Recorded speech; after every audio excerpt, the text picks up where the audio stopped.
Elon Musk sat in the back of the sleek Tesla Model S, staring out the window as the familiar city of Palo Alto zoomed past. His mind was elsewhere, navigating through 1,000 thoughts about the future of SpaceX, Tesla, and Neuralink. As one of the most influential tech moguls in the world, his schedule was packed with back-to-back meetings, investor calls, and corporate decisions that would impact the course of history. But today, something felt different. There was a strange sense of anticipation in the air as he headed to one of his factories for a routine inspection. Arriving at the facility, he stepped out of the car, taking a deep breath of the crisp California air. The factory was busy as usual, the hum of machines and workers filling the space with a rhythm he had become accustomed to. But today, the noise felt different, louder, more distracting. Elon's footsteps echoed as he entered the building, the sound mingling with the clatter of tools and conversations in the air. He was greeted by his chief engineer, Derek, who quickly began detailing updates on the new projects and innovations being worked on. Elon nodded along, though his mind wasn't entirely focused. Something, or rather, someone, caught his attention. A figure moved across the floor, a woman. Elon squinted, trying to focus on the elderly woman who seemed oddly familiar. She was pushing a cleaning cart, diligently sweeping the floor as she moved. Her back was hunched, and her hands were trembling slightly as she worked, but she moved with the same precision and dedication that Elon had come to expect from the many employees who worked under him.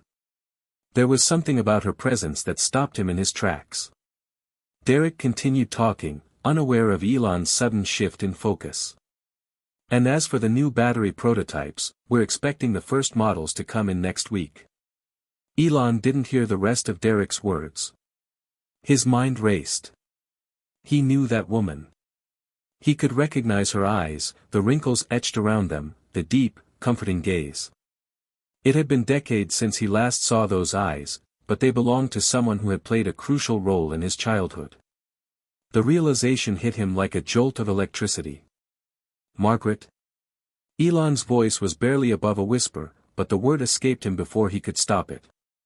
His breath caught in his throat. Derek paused and followed Elon's gaze, then gave a puzzled look. Do you know her? I think I do, Elon replied, his voice shaking slightly. There was no doubt now. The woman cleaning the floor in front of him was Margaret, the nanny who had cared for him when he was just a young boy growing up in Pretoria, South Africa. He had all but forgotten about her over the years. His childhood had been a chaotic mix of moving, isolation, and an ever-pressing sense of ambition. But Margaret had been there, through the long hours of study, through the times when he felt lonely and misunderstood. She had been a steady presence, a constant source of warmth in a cold household. She had been more than just a nanny. She had been a surrogate mother. But now, here she was, at 90 years old, pushing a cleaning cart across the floor of a Tesla factory. It didn't make sense. How could she still be working, still be so active, so dedicated? Margaret had always been a woman of quiet strength, but this was something else. Elon's thoughts were interrupted when Margaret looked up from her cleaning, her eyes locking with his. For a moment, time seemed to freeze. Her expression remained neutral, but there was a flicker of recognition behind those old eyes. The shock in her gaze was palpable, but it was quickly replaced by a warm, slightly shy smile. Elon. Margaret said softly, her voice cracking as though it hadn't been used in years. Her hands paused on the cart, and she stood still, her eyes studying him as though trying to confirm that the person she was seeing was real. Elon Musk, she repeated, a hint of disbelief in her voice. Elon's heart raced. He didn't know what to say. The flood of memories was overwhelming. He had so many questions, so many emotions coursing through him. The years had changed both of them, but the bond they once shared was still there, lingering between them like a forgotten melody. I can't believe it's you, Elon finally managed, his voice thick with emotion. I didn't know you were still here. Margaret chuckled softly, shaking her head. I've been around. Still working. Still doing what I do best, she said, her voice steady despite the surprise of seeing her former charge after so many years. Elon didn't know whether to feel grateful or guilty. He had spent his life building companies that changed the world, but here was Margaret, a woman who had shaped his own world when he was a child, still working hard at an age when most people would have long retired. A knot formed in his stomach. How had he let this happen? How had he let someone who had cared for him like a second mother be forgotten, be left to work like this without ever offering her the life she deserved? His mind raced with possibilities. Margaret should be living comfortably. She should be surrounded by family, enjoying the fruits of a lifetime of hard work. But here she was, alone in this factory, pushing a cleaning cart. Margaret, Elon said, his voice more urgent now, you shouldn't be doing this. You should be retired. You should be enjoying your life, not cleaning floors. Margaret smiled, but it wasn't the smile of someone who was satisfied. It was the smile of someone who had learned to accept whatever came her way. I'm not one to sit around, Elon, she said. You know that. I've worked my whole life, and I'm not about to stop now. Elon stood there for a moment, stunned. Her words rang in his ears. She had worked for the Musk family for as long as he could remember, often sacrificing her own comfort to ensure that he and his siblings were cared for. She had always put others first, and now, at 90, she was still doing it. But Elon couldn't accept it. Not like this. Not after everything she had done for him. Hit subscribe and leave a comment with where you're watching from. This story might just spark a new beginning. What's one thing that always pushes you forward, even when things get tough? The words of his own engagement seemed to echo in his mind, and he couldn't shake the question, what was his role now? The truth was clear, Elon had a responsibility to make things right. Hit subscribe and leave a comment with where you're watching from. This story might just spark a new beginning. What's one thing that always pushes you forward, even when things get tough? Elon stared at Margaret for a few moments longer, his mind racing. How many years had passed? He couldn't remember the exact date, but he knew it had been decades since he last saw her. Yet here she stood, still working, still holding on to the same values that shaped his early childhood. A strange mix of emotions swirled within him, gratitude, guilt, confusion, and a deep sense of responsibility. Margaret didn't seem fazed by his sudden appearance or the wave of emotions it stirred in him. She resumed pushing her cleaning cart, her movements slow but deliberate. The years had taken their toll, but there was an unmistakable strength in the way she carried herself, a strength Elon had always admired. You've grown up to be quite a man, Elon, Margaret said, breaking the silence, her voice soft but firm. But I'm guessing you don't need me to tell you that.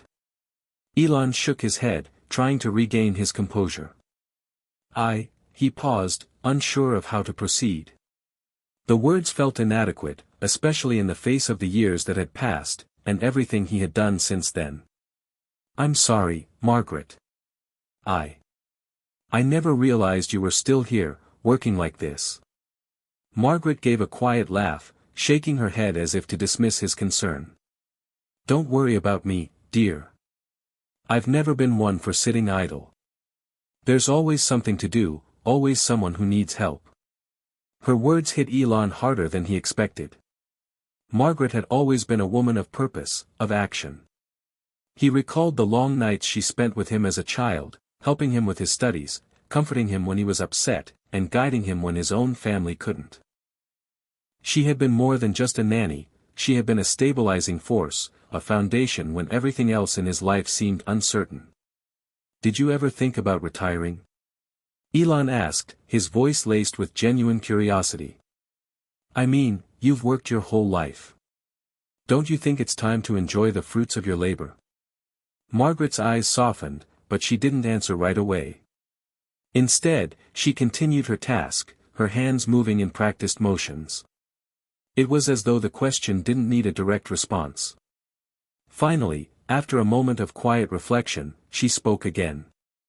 I've had my time, Elon. My time with your family. With you, she said, her voice steady but tinged with nostalgia. When I first came to care for you, I was just a girl myself. I had dreams, ambitions, things I wanted to do. But when I took this job, I knew it wasn't just about me. It was about you kids, about making sure you had someone to rely on when things were tough. Elon felt a pang in his chest. He had never really considered what Margaret had sacrificed for him and his siblings. Sure, he remembered the long hours she worked and the way she took care of their needs, but he had never stopped to think about her life beyond that. Her dreams, her goals. He had never asked. Margaret, Elon began, but he trailed off, not knowing how to express the gratitude and guilt he was feeling. You didn't have to do all of this. You could have had a life of your own. I should have done something. Margaret raised a hand, stopping him. Don't, Elon. You've done more than enough. You've gone on to do great things, and I'm proud of you. But you see, that was my choice. I chose to be there for you, to help you grow into the person you are today. That was my purpose. Elon was silent for a long time, digesting her words. He had never fully understood the depth of Margaret's commitment, nor the way she had woven herself into the fabric of his life. She had given so much of herself, and yet, here she was, still working, still dedicated to others, without ever asking for anything in return. But now, after all these years, he couldn't help but feel a sense of responsibility. Margaret deserved more. She deserved to rest, to enjoy her time without worrying about cleaning floors at a factory. She deserved a life that was as fulfilling as the one she had given him. Margaret, Elon said, his voice resolute. I can't let you keep working like this. You've earned your rest. You've given so much to me and my family. Now it's time for me to give back. I'm going to make sure you're taken care of. Margaret looked up at him, her expression unreadable. Elon, I don't need your charity. I've always managed on my own. I'm not offering charity, Margaret, Elon replied, his tone firm. I'm offering you the chance to live the life you deserve. You've worked hard enough. Now it's my turn to make sure you're taken care of. Margaret studied him for a long moment, and for a brief second, Elon saw a flicker of something in her eyes, something like vulnerability. But then, as quickly as it appeared, it was gone. She simply nodded, as though accepting the inevitable. Well, I'm not going to fight you on it, she said with a small, knowing smile. But don't get any ideas about making me sit around all day. I've got more energy than half the people I know. I'm not done yet. Elon chuckled, a small weight lifting from his shoulders. I wouldn't dream of it. But you deserve a chance to relax, Margaret. You've earned it. As they stood there, surrounded by the noise of the factory, Elon realized that his encounter with Margaret had shifted something inside him. He had always been driven by ambition, always focused on the next big challenge or breakthrough. But now, standing in front of this elderly woman who had given so much of her life to him, he felt a sense of purpose he hadn't felt in years. He wasn't just building rockets or electric cars anymore. He was beginning to understand that real success wasn't just about achievements or accolades, it was about the people who had helped you along the way. The people who made sacrifices without asking for anything in return. And Margaret, with her quiet strength and unwavering dedication, had been one of those people. Elon made a silent promise to himself. He would do whatever it took to repay her for everything she had done. But what was the right way to do that? How could he make up for decades of neglect? How could he make her understand how much she truly meant to him? He didn't know the answer yet. But he was determined to find it. The days that followed were a whirlwind of emotions and decisions for Elon. After his unexpected reunion with Margaret, he couldn't shake the image of her, pushing a cleaning cart in a factory at 90 years old, with the same dedication and humility that had shaped his childhood. He found himself questioning everything he had taken for granted, the privileges, the opportunities, and most importantly, the people who had helped him get where he was. Margaret had been a cornerstone in his life, and he owed her more than words could express. Elon spent the next few days consumed by thoughts of how he could repay her. He began by talking to his assistant, Sarah, about the possibility of finding Margaret a comfortable home, somewhere she could relax and enjoy her retirement. But as the conversation unfolded, Elon realized it wasn't just about finding a new place for Margaret to live. It was about giving her the life she had been denied, one full of the comfort, care, and appreciation she deserved. "You've been thinking about this non-stop, haven't you?" Sarah asked, observing him from across the desk as he stared at his computer screen, clearly distracted. Elon nodded absently. "I can't stop thinking about her. How could she have worked her entire life and never asked for anything? How could I have let this happen?" Sarah leaned back in her chair, considering his words carefully. "You can't blame yourself, Elon. We all have our paths in life. And sometimes, people choose to sacrifice for others, even if it means going without. But it doesn't mean it's too late to make things right." Elon's thoughts were interrupted by the sound of a notification on his phone. He glanced down at the screen and saw a message from his personal assistant in South Africa. "I've got something for you, Mr. Musk. A document you might find interesting." The assistant had sent a link to a private database, something Elon didn't recognize right away. With a furrowed brow, he clicked on the link, and a document opened, dated from the 1980s. The file contained a letter. "To the Musk family. I am writing to inform you that I have found someone who could assist with your family's needs. Her name is Margaret, and she is a woman of great character and work ethic. She is strong, dependable, and trustworthy. She will be a valuable addition to your household." The letter was signed by a familiar name, someone Elon had nearly forgotten over the years, his mother, May Musk. It was a letter that described Margaret's initial hiring, a woman who had been brought into their home when Elon was a child. Margaret had not only been a caretaker, but a guide, someone who made sure he stayed on track when his parents were too busy or too focused on their own pursuits to notice. Elon felt a tightness in his chest as he read through the document. His mother's words reflected exactly what he had felt all those years ago when Margaret had first entered his life. She was a steady, dependable presence, a figure who helped shape him in ways he never fully acknowledged until now. "I never realized how much she meant to my family," Elon muttered to himself, his fingers tracing the text of the letter. Sarah, who had been watching him in silence, spoke softly. "It sounds like Margaret was more than just a nanny. She was someone your family truly relied on. Maybe this is a sign that you're meant to take the next step in showing her how much she's appreciated." Elon nodded slowly. He had been focused on his businesses and his personal life for so long that he had neglected the people who had been there for him when he was too young to understand their impact. Margaret had poured her heart and soul into their family, and in return, Elon had barely acknowledged her sacrifice.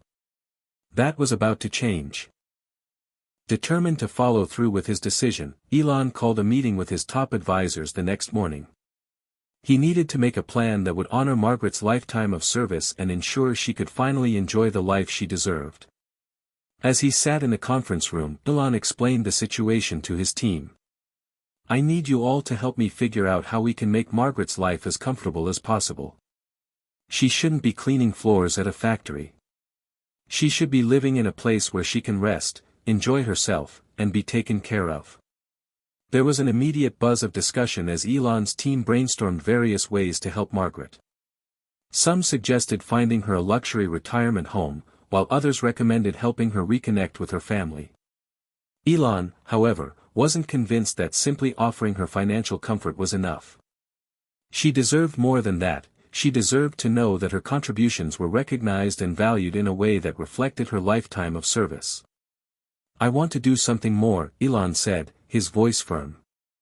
"I don't just want to give her money or a house. I want to give her an experience that's worthy of everything she's done. Margaret deserves to be recognized in a way that will show her how much she means to me, and to everyone she helped along the way." The team went quiet, absorbing his words. Elon could see that they were beginning to understand the depth of his commitment. This wasn't just about a financial transaction, it was about righting a wrong, about showing gratitude to someone who had been forgotten for too long. After a few moments of deliberation, one of the advisors, Naomi, spoke up. What if we create something truly special for her? Something unique that reflects her legacy and contribution. Perhaps a charitable foundation in her name. We could support young women who want to pursue careers in caregiving, nurturing, and service, just like she did. Elon's eyes lit up. Yes. A foundation. And we'll do more than just fund it. We'll make sure it's a living tribute to Margaret's impact. It will honor her legacy in a way that's far beyond what anyone could expect. The room buzzed with energy as the team discussed the details, brainstorming ways to make Margaret's story known and impactful. The foundation would provide scholarships, mentorship, and training for women who wanted to dedicate their lives to caring for others, just as Margaret had done for him. It would also offer financial assistance for elderly caregivers, helping those who had given so much to live comfortably in their later years. Elon felt a sense of peace settle over him. This was the right thing to do. It wasn't about a lavish gift or an empty gesture. It was about giving Margaret the recognition and gratitude she had always deserved but had never asked for. As the meeting came to an end, Elon leaned back in his chair, a small smile playing at the corner of his lips. He was finally taking the steps to make things right. He wasn't just giving back to Margaret, he was honoring her legacy, ensuring that her story would live on, inspiring others to follow in her footsteps. And in doing so, he realized that the true measure of success wasn't just about the companies he had built or the technology he had created, it was about the people who helped you get there. And Margaret, for all her quiet strength, was the one person who had shaped his journey in ways he had never fully understood until now. He had made a promise to her, and he intended to keep it. The days turned into weeks as Elon and his team worked tirelessly to bring the idea of Margaret's foundation to life. The project became more than just an idea, it was a mission, a tribute to the woman who had given so much to him and his family. But as the foundation began to take shape, Elon found himself facing new challenges that tested his resolve. The first hurdle was deciding what to call the foundation. It had to be something that reflected Margaret's spirit, her strength, her selflessness, and her unwavering dedication to others. After days of brainstorming with his team, Elon came up with a name that felt right, the Margaret Foundation for Caregivers. It wasn't just a name, it was a declaration of everything Margaret had stood for. The foundation would not only provide resources for elderly caregivers but also support young women who wanted to pursue a career in caregiving, ensuring that Margaret's legacy would inspire generations to come. But while the name was settled, the logistics were far from easy. Elon's team needed to secure partnerships with universities, healthcare organizations, and non-profit entities that could help fund and support the foundation's initiatives. He also wanted to ensure that Margaret herself would be involved in some capacity, as she had always been a guiding figure for him. But despite her reluctance, Elon was determined to involve her in the process. It was important that Margaret felt the full impact of the foundation and understood the depth of gratitude that went into it. Are you sure she'll be open to this? Naomi, one of Elon's closest advisors, asked during one of their meetings. Margaret never seemed like the type who wanted attention or recognition. I'm not sure she'll accept your offer to make her the figurehead of the foundation. Elon paused, thinking carefully.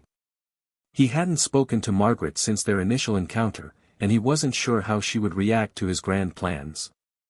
But one thing was certain, he had to at least try. I don't care if she's reluctant, Elon said, his voice firm. She deserves this. If it makes her uncomfortable, we'll find a way to work around it. But I won't back down. Margaret gave everything for me, for my family. This is the least I can do for her. The next step was setting up meetings with the key people who could help turn the foundation into a reality. Elon reached out to several universities that had strong nursing and caregiving programs, hoping to establish partnerships that would allow the foundation to offer scholarships and mentorships to young women interested in caregiving professions.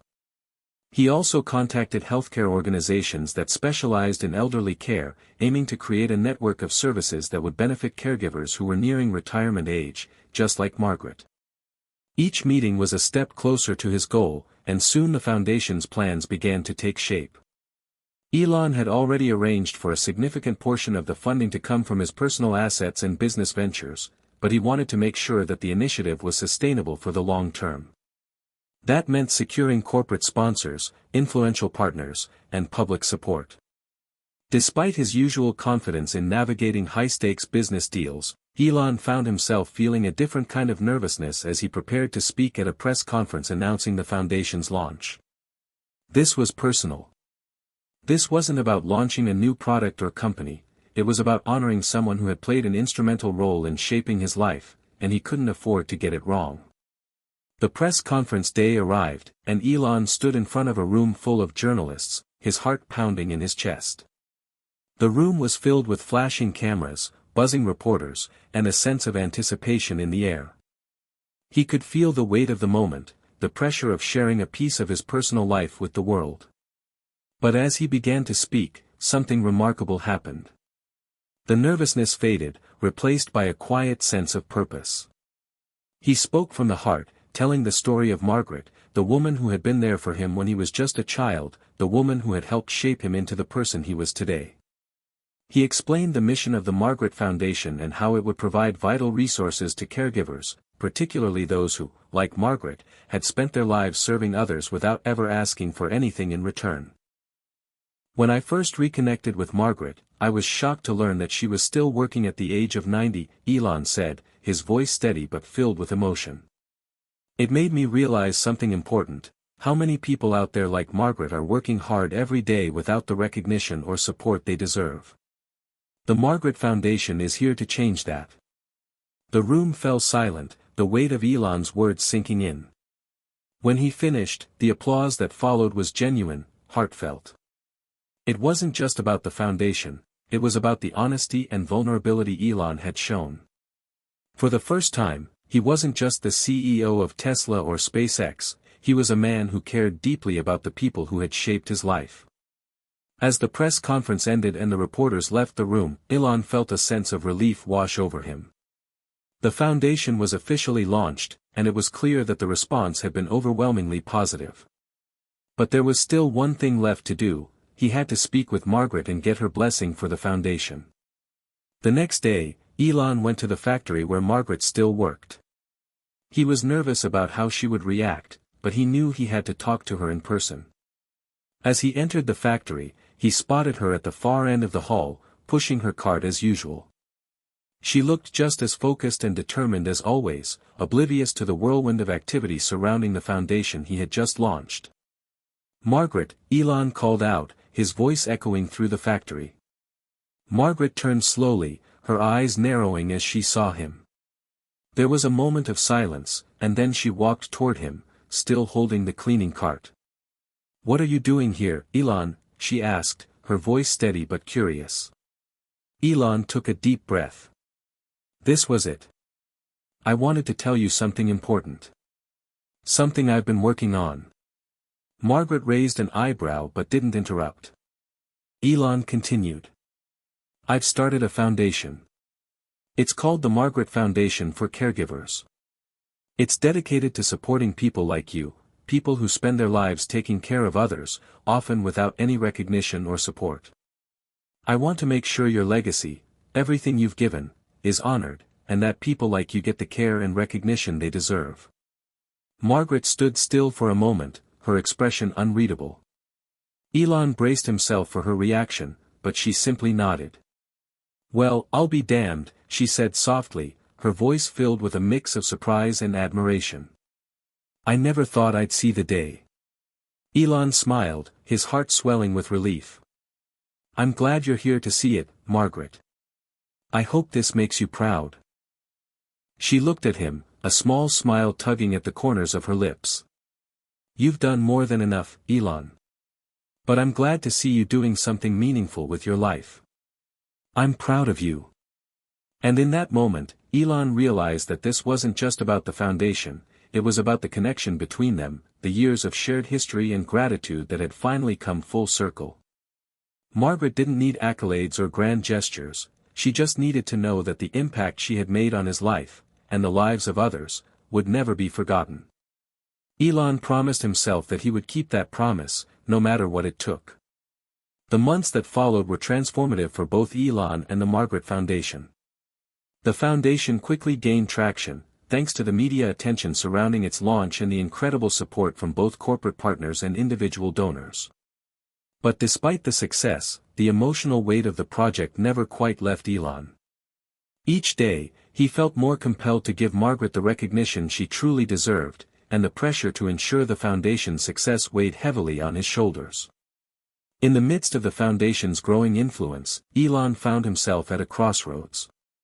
He had always been known for his daring ventures, SpaceX, Tesla, Neuralink, and his ability to take risks that others wouldn't. But this new mission, helping caregivers and honoring Margaret, required a different kind of dedication. It was about nurturing, about giving back in a way that went beyond technology and business. It was about understanding the value of human connections and the profound impact one person could have on a life.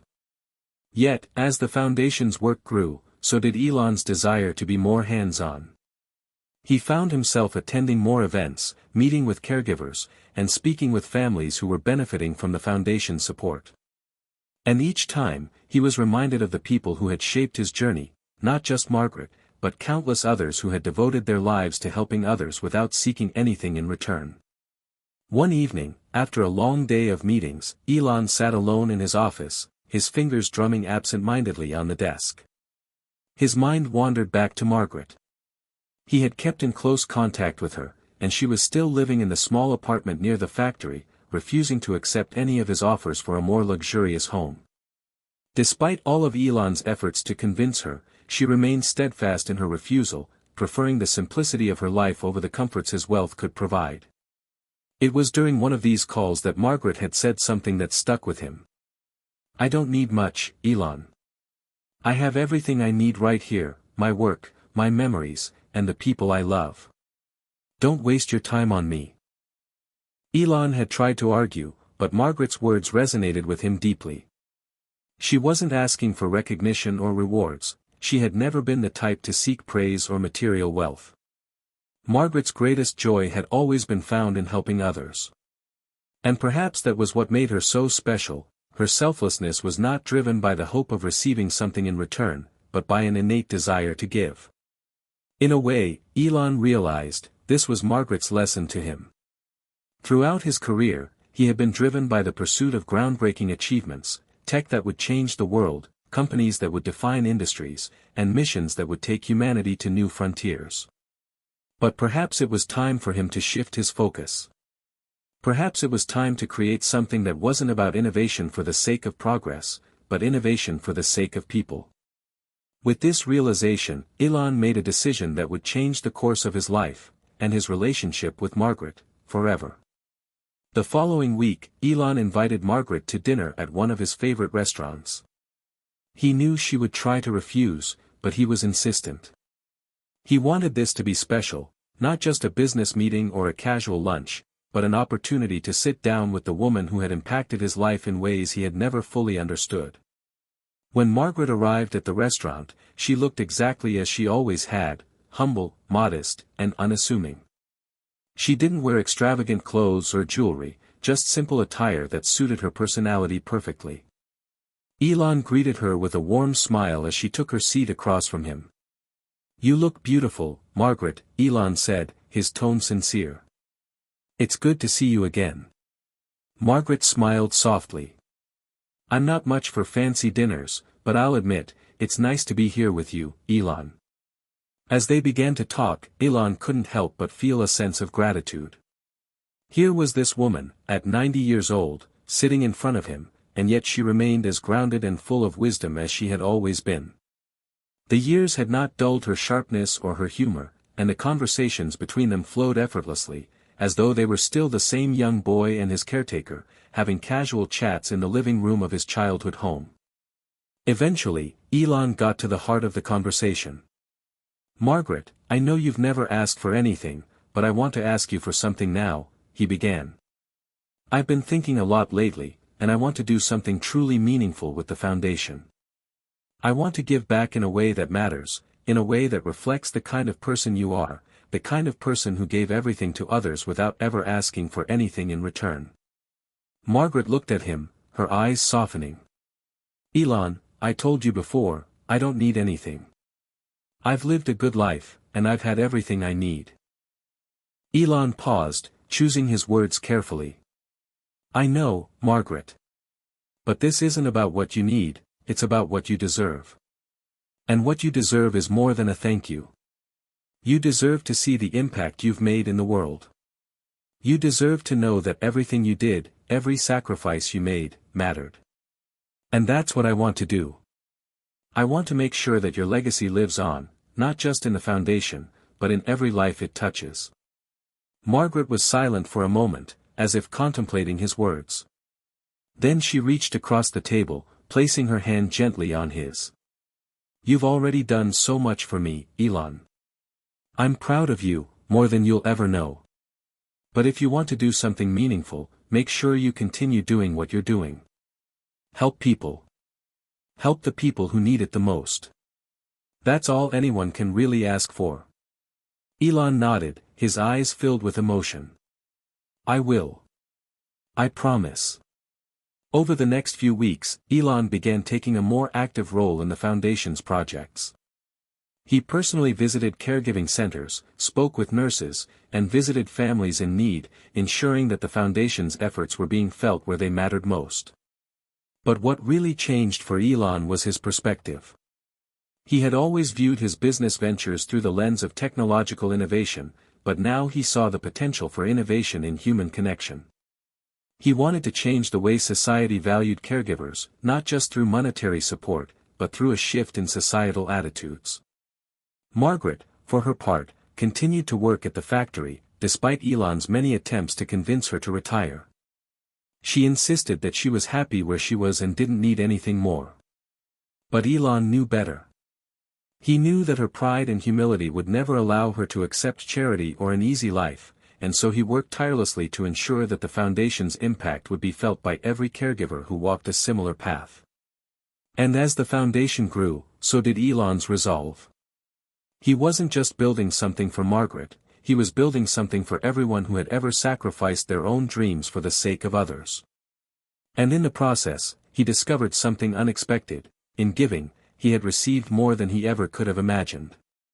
As the Margaret Foundation continued to grow, it quickly became clear that Elon's vision was more ambitious than he had initially anticipated. What began as a simple tribute to Margaret's lifelong dedication had blossomed into something much larger, something that had the potential to change the landscape of caregiving for generations to come. Yet with success came new challenges, and Elon found himself struggling to balance his growing responsibilities. One of the first hurdles was the sheer scale of the Foundation's impact. As donations poured in and partnerships expanded, Elon's team had to constantly adapt to meet the demands of the Foundation's initiatives. They launched new programs, provided scholarships to aspiring caregivers, and created networks of support for those already in the field. The impact was profound, but it also meant that Elon's time was increasingly consumed by meetings, fundraisers, and public appearances. On top of that, there were the inevitable logistical challenges of running a global initiative. The Foundation's operations expanded beyond the United States, with partners in Europe and Asia eager to support its mission. This led to questions about how to maintain a consistent standard of care and support across different cultures and healthcare systems. Despite the mounting pressure, Elon's resolve never wavered. He had always thrived in high-pressure environments, and the Foundation was no different. But the personal side of the project, the emotional connection to Margaret's story, began to weigh heavily on him. There were moments when he felt overwhelmed by the responsibility of living up to her legacy. One evening, after a particularly grueling day, Elon stood in his office, staring at a map of the world pinned to the wall. The Foundation's reach was growing, but he couldn't shake the feeling that they were still only scratching the surface. He wanted to do more, to make a deeper impact, to reach more people in need. But there was only so much one person could do. That night, as he sat in the silence of his office, his phone buzzed with an incoming message. It was from Naomi, his trusted advisor. "Come meet me. We need to talk," the text read. Elon frowned, wondering what was going on. Naomi was always calm and collected, so the urgency of her message piqued his curiosity. Without hesitation, he grabbed his jacket and headed out to meet her. When he arrived at the small cafe where Naomi had suggested they meet, he found her sitting at a corner table, a serious expression on her face. Elon took a seat across from her, waiting for her to speak. "Is everything okay?"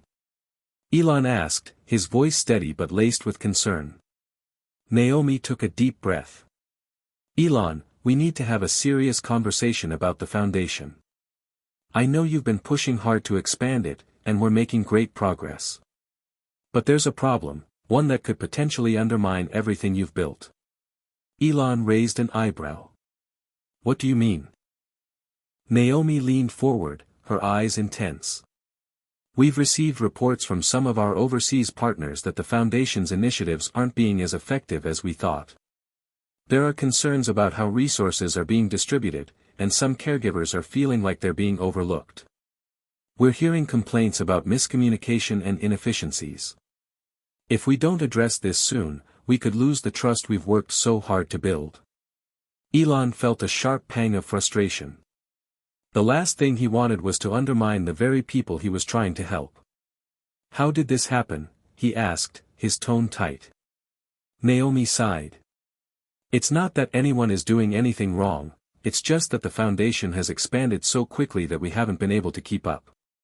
There's a disconnect between the leadership and the local partners on the ground. We need to get a handle on this before it spirals out of control." Elon rubbed his temples, feeling the weight of the situation. It was a reminder that even the most well-intentioned projects could go awry without careful planning. But he wasn't one to shy away from challenges. If anything, this only fueled his determination to fix the issue. "Okay, Naomi. What's the solution?" Elon asked, his voice calm but resolute. "We need to restructure how we're managing the Foundation's operations," Naomi said, her voice unwavering. "We need to create smaller, more localized teams that can better understand the needs of the caregivers in each region. We also need to streamline the communication between our headquarters and the local partners, ensuring that we're all on the same page." Elon nodded slowly, considering her words. This would be a major undertaking, but it was clear that it was necessary. "I'll get on it right away," he said. Naomi gave him a small smile. "I knew you'd say that. But don't burn yourself out, okay? We're all in this together." Elon smiled back, grateful for her unwavering support. "I won't. We'll fix this. I won't let anything derail the Foundation's mission." In the weeks that followed, Elon and Naomi worked tirelessly to implement the changes needed to stabilize the Foundation's operations. They held meetings with regional leaders and brought in new team members who had experience in local healthcare systems. Elon even traveled to some of the countries where the Foundation was operating to meet with caregivers firsthand, ensuring that their voices were heard and that their concerns were addressed. It wasn't easy, and there were plenty of setbacks along the way. But with each challenge they overcame, Elon grew more determined to see the Foundation succeed. At the same time, Elon found himself reflecting on the personal impact this journey was having on him. He had always been a visionary, focused on the future and on achieving the impossible. But now, he realized, he was learning to appreciate the small, quiet moments, the ones that didn't involve rocket ships or electric cars. The moments when he could sit down with someone, truly listen to their story, and make a tangible difference in their life. Through the Foundation, Elon had come to understand that progress wasn't always measured in innovation or technology. Sometimes, it was about human connection, about listening, and about making the world a better place, one person at a time. One afternoon, after returning from a trip to Europe, Elon received an unexpected call from Margaret. Her voice sounded lighter than usual, and for the first time in a long while, she seemed genuinely happy. "Elon," she said, her tone warm, "I've been thinking a lot about the Foundation. I know I've been hesitant in the past, but I'm proud of what you've done. You've honored me in a way I never imagined." Elon smiled softly, his heart swelling with gratitude. "Margaret, it's not just about honoring you, It's about honoring everyone who's been in your position. People like you deserve more than recognition, they deserve the resources and support they've always needed. There was a pause on the other end of the line before Margaret spoke again. You're a good man, Elon. I'm glad to see that you're doing something real, something that will help people long after we're gone. Elon felt a lump form in his throat. Thank you, Margaret. That means the world to me. For the first time, he realized that Margaret's approval wasn't just about the foundation, it was about him growing into the person he had always wanted to be. The person who could make a difference, not just in the world of business, but in the lives of everyday people. And as he continued to work toward the foundation's goals, he knew he was on the right path. Because sometimes, the greatest challenges weren't the ones that required technology or innovation, they were the ones that required compassion, dedication, and a deep understanding of the human heart. Despite the strides Elon had made with the Margaret Foundation, he couldn't shake the feeling that there was more he had to do, more he could offer to the world. The pressures of managing the foundation, maintaining his business ventures, and meeting the ever-growing expectations of his supporters left him drained. But it wasn't just the logistics of running an organization that weighed on him. It was the deeper emotional pull, the realization that he was creating something lasting, something with a legacy, and that legacy was rooted not only in technology but in the lives of the people he was now dedicated to helping. Every time he looked at Margaret, he saw her unwavering dedication. He saw her modesty, her quiet but fierce strength, and he realized that it wasn't just her work that mattered. It was the message that she lived by, the value of small, consistent acts of kindness and service. She didn't seek the spotlight. She simply worked, loved, and gave. Elon had always admired that in her, but now, as he watched her navigate the final chapters of her life, he began to understand just how much her influence had shaped him.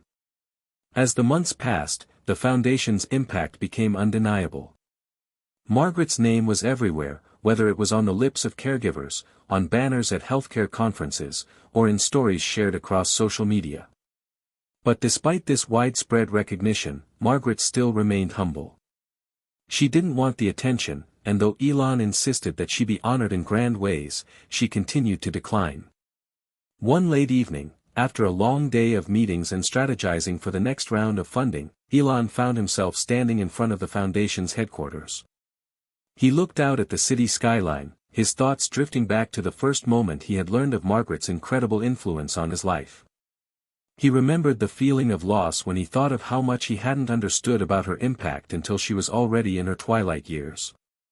It made him want to do more, not just for her, but for the thousands of caregivers whose stories were still untold. As Elon thought about Margaret's refusal to accept accolades, something stirred deep within him.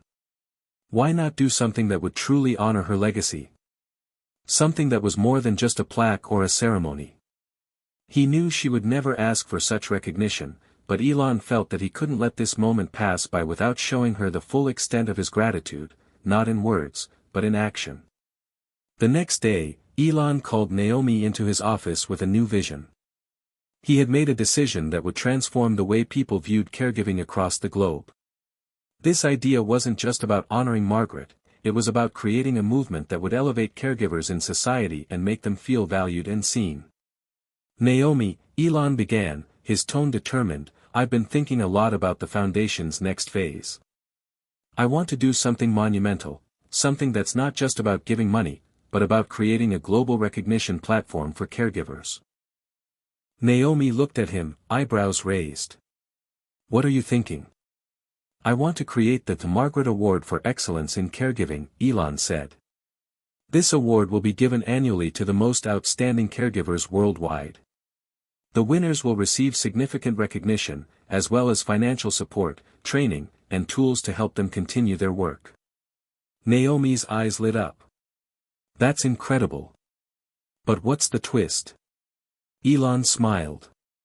The twist is that the award won't be limited to any one region. We're going global.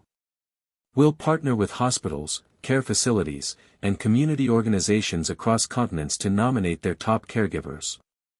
And instead of simply awarding money, we'll provide resources for further education and development, turning caregiving into a respected and rewarding career choice. Naomi nodded, clearly impressed. Elon, this could change everything. It would give caregivers the recognition they deserve, and it would set a precedent for how society views their work.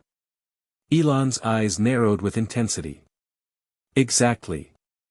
And Margaret will be the face of the award. It's the least I can do for everything she's given to me, and to the world. A week later, the first Margaret Award for Excellence in Caregiving was announced. The initial response was overwhelming. Caregivers from all over the world sent in nominations, stories, and testimonies about their experiences. For many, this was the first time they had felt truly valued. The award was not just a monetary prize, it was the acknowledgement of years of dedication, sacrifice, and love for people they cared for, often at the expense of their own personal lives. For Margaret, the announcement of the award was bittersweet. While she had always insisted that she never needed any recognition, seeing the global impact of the award moved her deeply. She called Elon after hearing the news. "Elon, you didn't have to do this," she said, her voice shaky with emotion.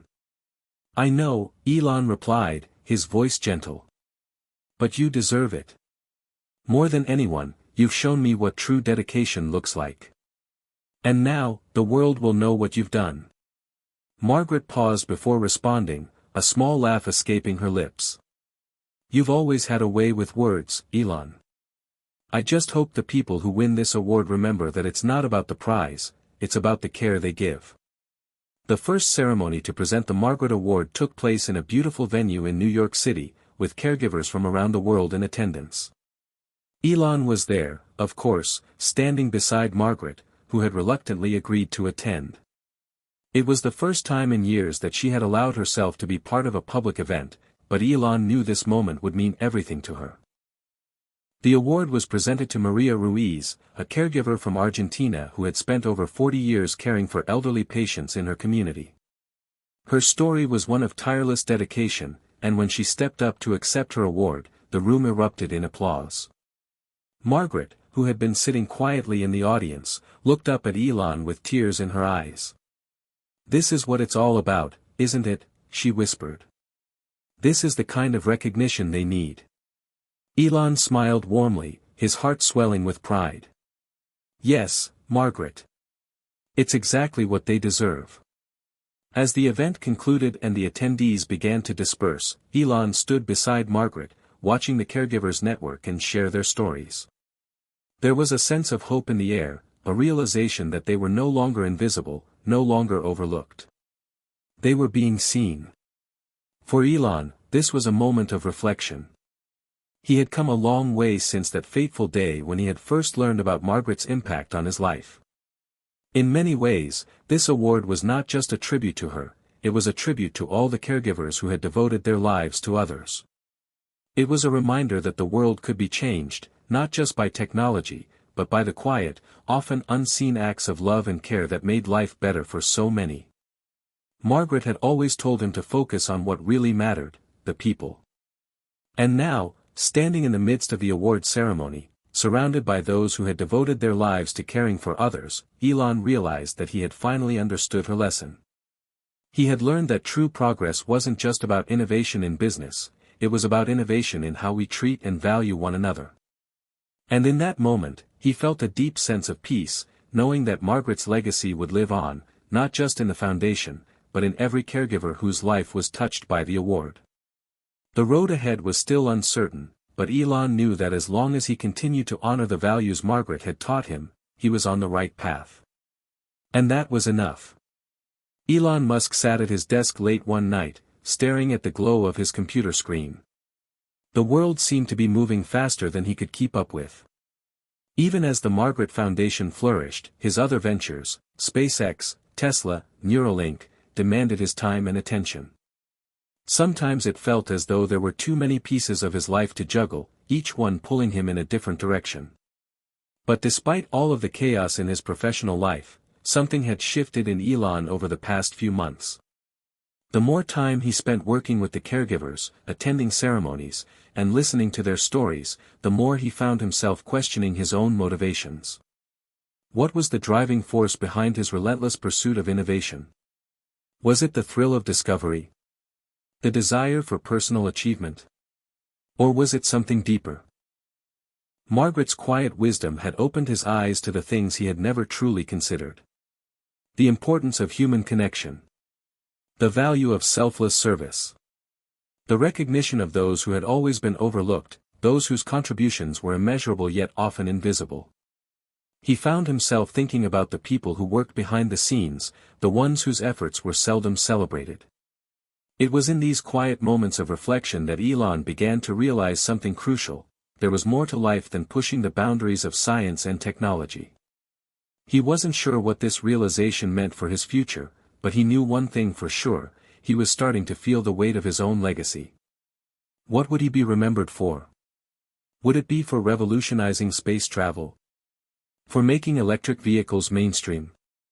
Or would it be for the more personal, human-centered work he had done through the Margaret Foundation?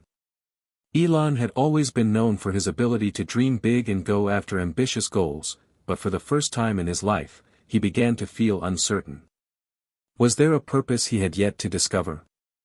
Something more significant than all of his technological advancements. The next morning, Elon sat down with his team at the foundation to discuss the next steps. Naomi, who had been by his side throughout this entire journey, could tell that something was different about him. She noticed the slight furrow in his brow, the way he seemed distant at times, almost as if he were somewhere else entirely.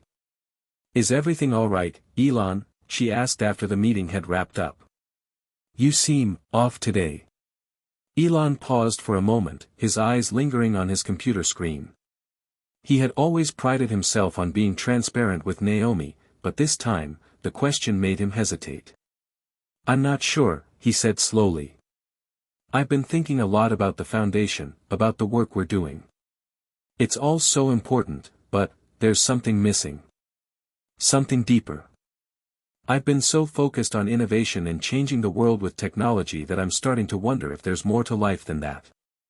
Naomi raised an eyebrow, intrigued. "More than changing the world with technology? That's a big statement for someone like you. What are you thinking?" Elon leaned back in his chair, running his fingers through his hair. "I'm starting to realize that maybe I've been chasing the wrong thing. I've spent so much of my life focused on solving big, grand problems, colonizing Mars, revolutionizing transportation, but what about the small, everyday problems? The things that really matter to people, the ones that don't make headlines but make a difference in their lives?" Naomi sat in silence for a moment, processing his words. She had always known Elon to be driven by a relentless pursuit of progress, but now, it seemed, he was grappling with the idea that progress might not be solely about technological breakthroughs. "I think I understand," Naomi said finally. "You've always been about creating the future, but maybe now you're seeing that the future isn't just about gadgets and inventions. It's about people, too. It's about taking care of them, making sure they have what they need to live a good life. That's what Margaret taught you, right?" Elon nodded slowly. Margaret had been the catalyst for this revelation. Her life had never been about fame or fortune, it had been about the quiet, humble work of caring for others. And now, as he looked at the world around him, Elon realized that he wanted to leave a different kind of legacy, one rooted in compassion, in service, and in human connection. "I think I need to shift my focus," Elon admitted. "Maybe I've been too consumed with making my mark on history in a traditional sense. Maybe it's time to look at the people I'm actually trying to help, not just the technology I'm creating. It's about making sure those people, like Margaret, are never forgotten. That their work is honored, not just in a fleeting moment, but in something lasting." Naomi smiled warmly. "That sounds like a good direction, Elon. I think you're onto something." Over the next few weeks, Elon threw himself into the foundation's work with renewed vigor. He expanded the scope of the Margaret Award to include not just caregivers but all individuals who had dedicated their lives to service, no matter the profession. Nurses, teachers, community leaders, people who had given so much of themselves to others would now be recognized and supported. But it wasn't just about the recognition. Elon wanted to create tangible, long-lasting change for these individuals. He began working with policymakers to ensure that caregivers received better compensation, benefits, and resources. He partnered with universities and research institutions to create scholarships and training programs that would help caregivers further their education and skills. At the same time, Elon took a step back from his other ventures. He delegated more responsibility at Tesla and SpaceX, allowing his leadership team to take charge of day-to-day operations. He had always believed in the importance of innovation, but now, he was beginning to realize that sometimes, the most meaningful work wasn't the most visible or glamorous. It was the work that changed lives on a small scale, one person at a time. As the weeks turned into months, Elon found himself reconnecting with the people who had inspired him from the very beginning: Margaret, the caregivers, the unsung heroes. He began visiting care homes, hospitals, and communities where people were working tirelessly to support others. He listened to their stories, learned from their experiences, and found new ways to support their efforts. The more he immersed himself in this work, the more he felt a sense of fulfillment. For the first time, Elon Musk felt that he was making a difference in a way that truly mattered, not by launching rockets or building electric cars, but by changing lives. And the more he saw the impact of his efforts, the more he realized that this was the legacy he had been searching for all along. One evening, while sitting in his office at the foundation, Elon received a message from Margaret. It had been months since they had last spoken, and he'd been meaning to call her. But things had been so busy, and he hadn't had the chance. He picked up his phone, his fingers trembling slightly as he typed a message to her. "I've been thinking a lot about you lately, Margaret.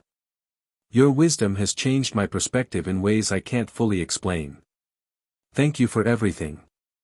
He hit send, unsure of what kind of response he would receive. It wasn't long before her reply came in. "Elon, I've been watching you. You're doing good work. The kind of work that matters. Keep going, and remember that what you're doing is important, even if the world doesn't always recognize it. You're changing lives in a way that no technology ever will. And that's a gift." Reading her message, Elon felt a wave of emotion wash over him. It was as if Margaret knew exactly what he needed to hear, at just the right moment.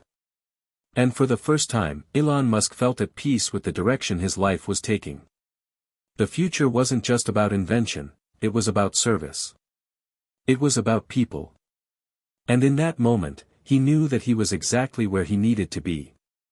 As the months passed, Elon Musk found himself fully immersed in the new mission he had created for himself.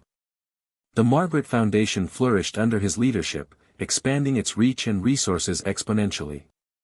His work with caregivers had revealed a side of humanity that he had only vaguely understood before, the side that valued compassion, selflessness, and quiet strength.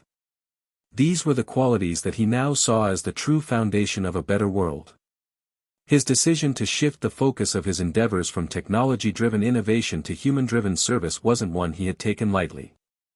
It meant a change in his approach, a re-evaluation of his personal goals. For years, Elon had been a pioneer of science and engineering, but now he was learning to navigate the complex world of philanthropy and social change. The magnitude of his work had never felt as personal as it did now. And while his other ventures still demanded his attention, it was the foundation that now tugged at his heart. The annual Margaret Award ceremony had become a global event, with thousands of nominations pouring in from every corner of the world. People in the caregiving field, long overlooked and underappreciated, were finally being celebrated for the critical role they played in society. Elon had ensured that the award was more than just a symbol, it came with real, tangible support that would help elevate the lives of caregivers, allowing them to continue their life's work in a way that was both sustainable and rewarding. This year's ceremony would be held in Los Angeles, and Elon was preparing himself for another emotional evening. The first year had been moving, but this year felt different. There was a palpable sense of change in the air, as though the world was finally waking up to the importance of what the caregivers represented. It wasn't just about the money or the accolades, it was about shifting the global conversation. The caregivers were no longer invisible, they were becoming the cornerstone of a new era of societal values. As the event drew closer, Elon sat in his office, reflecting on everything that had led him to this moment. He thought about his conversations with Margaret, about how she had never wanted to be in the spotlight, yet she had built a legacy that was being felt around the world. He also thought about the personal lessons she had imparted on him, the importance of humility, of looking beyond one's own ambitions, and of seeing the big picture. People like Margaret, Elon mused aloud to himself, they don't just change lives, they change the course of history. The night of the ceremony, Elon was seated in the front row, his mind filled with a mix of anticipation and gratitude. He had been deeply involved in the process of selecting this year's winner, a woman named Linda Cross, a caregiver from New Orleans who had spent over 3 decades caring for children with special needs. Linda had become a fixture in her community, offering not only care but also advocacy for the rights of disabled children. Her story was nothing short of extraordinary, but it wasn't just her work that made her stand out, it was her deep passion for changing the way society viewed disability. Elon had been moved by her unwavering determination, her refusal to accept the status quo, and her drive to give her all to the children she cared for. As Linda stepped onto the stage to accept the award, the audience erupted in applause. Tears welled up in Elon's eyes as he watched the humble woman receive the recognition she so deserved. Linda's acceptance speech was filled with gratitude, but it was her final words that struck Elon the most. "It's not just about what I've done," she said, her voice steady but emotional. "It's about what we can all do. If we see each other, not as obstacles, but as opportunities to make the world better, then we will have accomplished something truly meaningful." Elon clapped, his heart swelling with pride. This was what he had been working toward, this moment of unity, of understanding, of societal change. The recognition was not just for Linda, it was for all those who had given their lives to helping others. After the ceremony, Elon met with Linda in a private room backstage. She thanked him repeatedly for the honor, but Elon couldn't help but feel a sense of inadequacy. He knew that this wasn't enough, that one ceremony, no matter how grand, wouldn't change everything. "Linda," he said, his voice earnest, "you and people like you have done the real work. But it's not just about the award. It's about changing the system. Changing how we support people like you." Linda smiled softly. "And that's exactly what you're doing, Elon. You're helping us change the narrative." As the foundation continued to grow, Elon's commitment to systemic change deepened. He began working with government officials to push for better policies that would support caregivers, from providing paid leave and better healthcare benefits to offering tax incentives for those in the caregiving field. He wanted to ensure that caregivers were compensated fairly and given the tools they needed to do their jobs well. He also expanded the foundation's work to include mental health support for caregivers, many of whom faced burnout and emotional exhaustion. Through partnerships with universities and health organizations, Elon helped fund research into the mental and emotional toll caregiving took on individuals. It wasn't just about physical health, it was about the toll on the mind and spirit, and he was determined to address it. But amidst all this work, Elon found himself thinking more and more about Margaret. Despite her refusal to accept accolades, she had been the driving force behind everything he was doing. He knew she was nearing the end of her life, and the thought filled him with a deep sadness. He hadn't yet said everything he wanted to say to her, and time was running out. One evening, as he sat in his office, he picked up his phone and called her. "Margaret," he said when she answered, his voice quiet but filled with emotion. "I just want you to know, you've changed my life. And through that, you've changed so many others' lives. Your wisdom, your kindness, your strength, it's everything I've been working for." There was a long pause on the other end of the line. Margaret's voice, though weak, still held its familiar warmth. "Elon, you're doing the work, not me. I've just been a small part of your journey. But you've already done more than I could ever imagine." Elon smiled, his heart heavy. "I couldn't have done it without you, Margaret. You're the reason all of this exists." "I just wanted to help," she said softly. "And you've taken that help and turned it into something that will last. That's all anyone can hope for." Elon felt a lump in his throat. He had never been one for grand gestures, but he knew that in this moment, the greatest gift he could give her was his gratitude.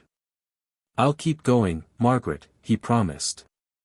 "I'll make sure your legacy lives on, for as long as I'm able." As the conversation ended and he sat in the quiet of his office, Elon Musk knew he had finally found his true purpose. It wasn't about conquering space or reinventing transportation. It was about making a difference where it truly mattered, among those who quietly gave of themselves every day, without expectation of reward. And in that moment, he realized that Margaret had given him more than he could have ever imagined. She had given him the key to understanding the true essence of humanity. In the end, that was the greatest innovation of all. The months that followed were filled with a whirlwind of activity. The Margaret Foundation, under Elon's direction, continued to grow exponentially. The work had become more than just a cause for him, it had become his passion, his purpose.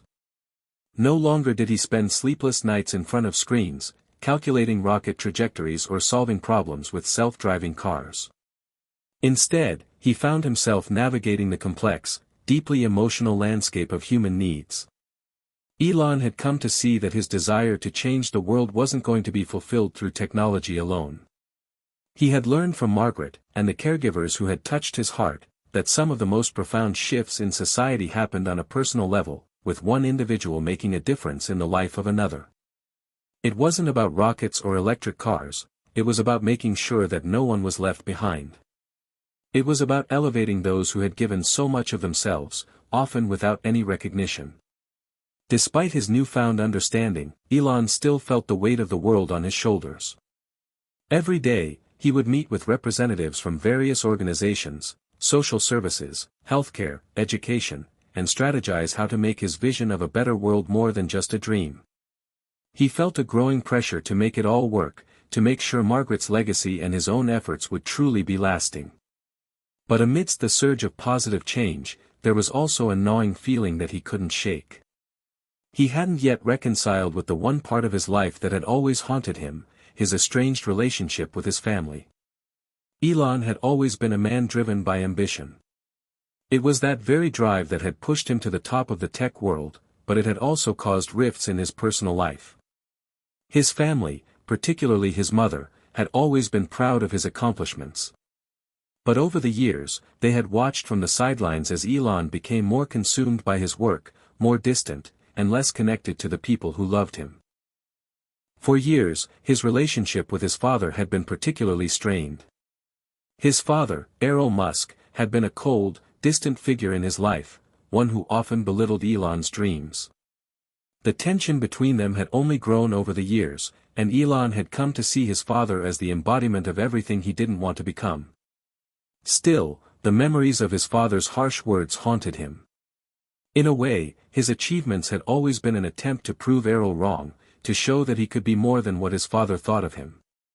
Now, as Elon worked to create a lasting impact on the world, the relationship with his father loomed over him like an unresolved question. He could feel the gap between them, but he didn't know how to bridge it.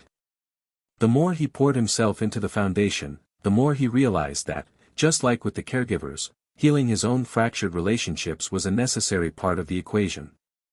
One evening, after a long day filled with meetings and conference calls, Elon found himself sitting alone in his office. The weight of the foundation's work, combined with the lingering tensions in his personal life, made him feel both exhausted and restless. He glanced at the clock, it was late. His thoughts drifted back to his conversation with Margaret. He hadn't spoken to her in months, but her words continued to echo in his mind. Sometimes, she had said, you have to let go of what's broken in order to heal. Those words felt like a call to action. Perhaps the next step in his journey wasn't just to give back to the world. Perhaps he needed to reconcile with the broken parts of his own life, the parts he had been avoiding for so long. His fingers hovered over his phone as an idea formed in his mind. Without thinking too much, he dialed his father's number. The phone rang for what felt like an eternity before a familiar, clipped voice answered on the other end. Elon. The sound of his father's voice triggered a mix of emotions, resentment, frustration, but also a deep, aching sadness. He had always wanted to be understood by his father, but it had never happened.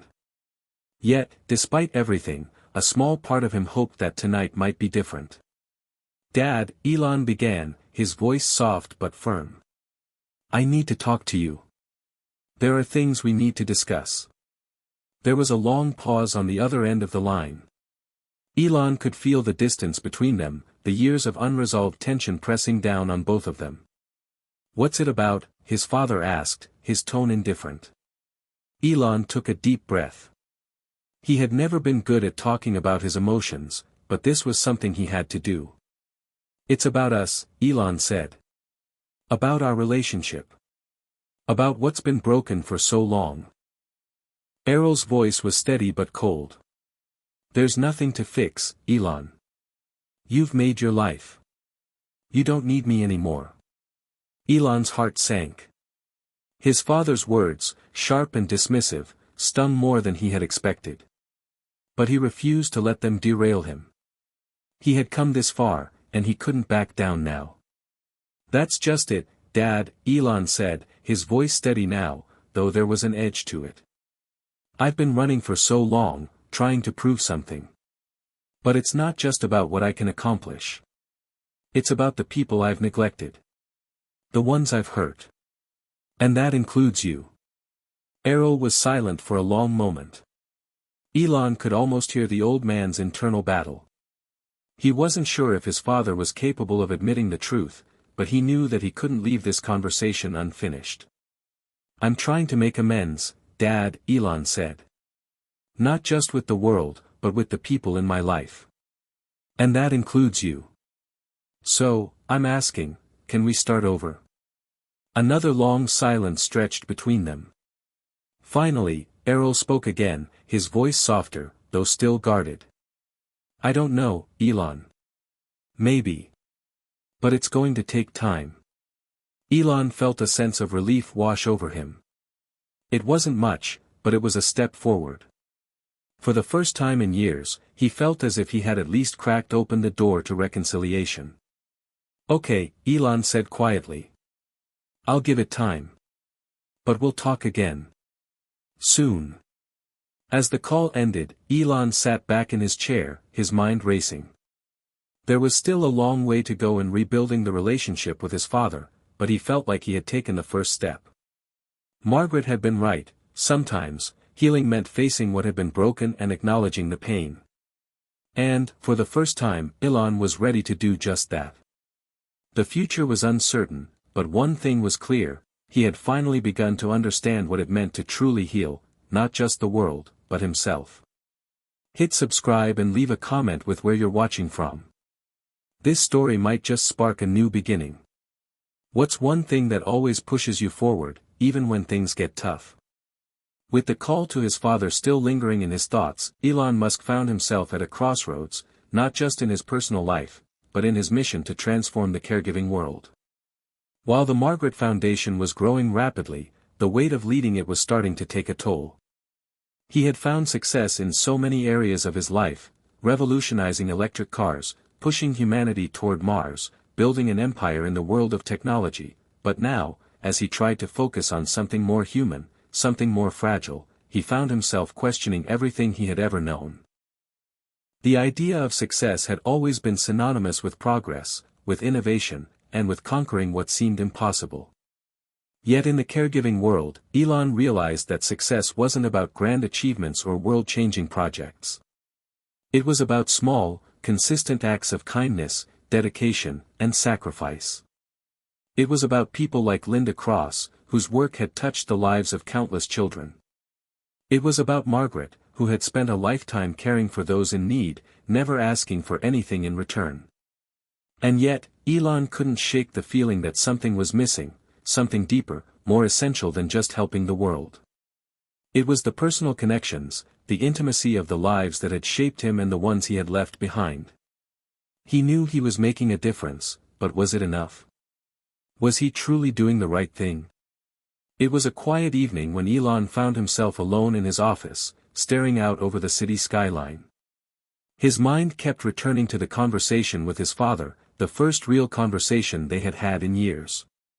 There was so much left unsaid between them, but at least it felt like a beginning. It was progress, even if it was small. He leaned back in his chair, rubbing his temples as exhaustion crept in.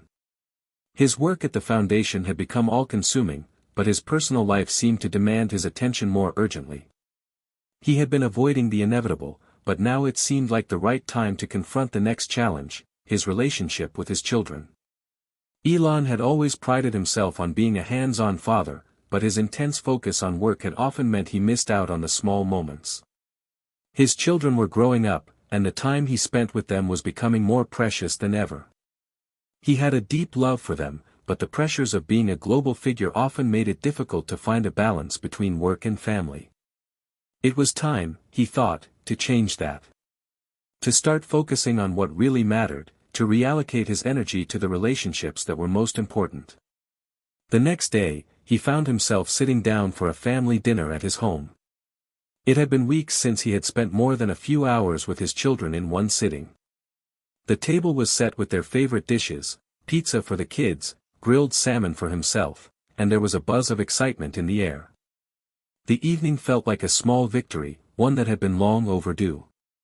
XAE-A12, his son, was the first to speak up, his face lighting up with a mischievous grin. "Dad, you're finally here. Are you going to tell us about Mars again?" Elon smiled, the warmth spreading through him. "Not tonight, buddy. Tonight, we're just talking about us."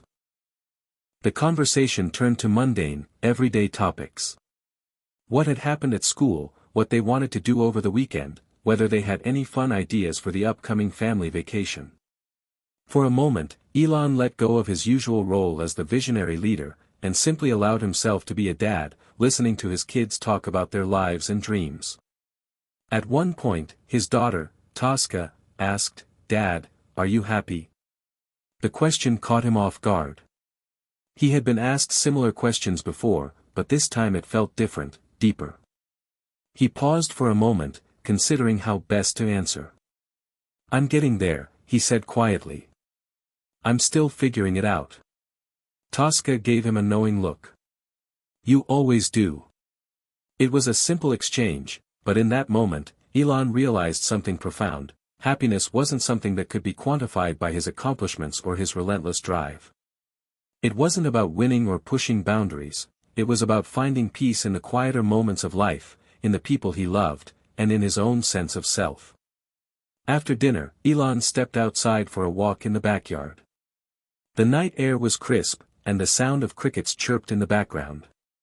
He needed space to think, to sort through the growing realization that his life was no longer just about achieving the next great thing. It was about sustaining the connections that mattered most to him, even if that meant stepping away from his work now and then to be fully present with his family. His thoughts turned back to the Margaret Foundation. There was so much more to do, so many more lives to touch.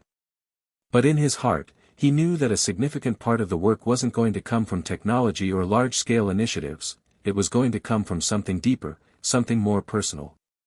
The connections he was building with the caregivers, the vulnerable populations, and even his own family, were where the real change would begin. Elon smiled softly to himself. He wasn't sure how it would all unfold, but he was certain of one thing: the future he was working toward wasn't just about the world he could create through his innovations.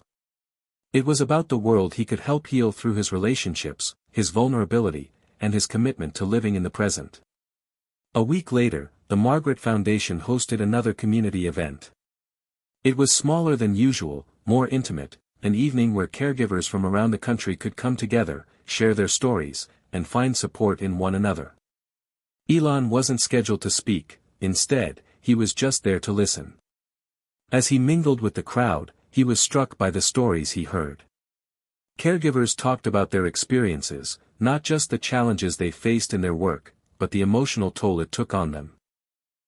Many spoke of feeling invisible in a society that often overlooked their sacrifices. And yet, there was a quiet strength in every word they spoke, a resilience that Elon's heart admired deeply.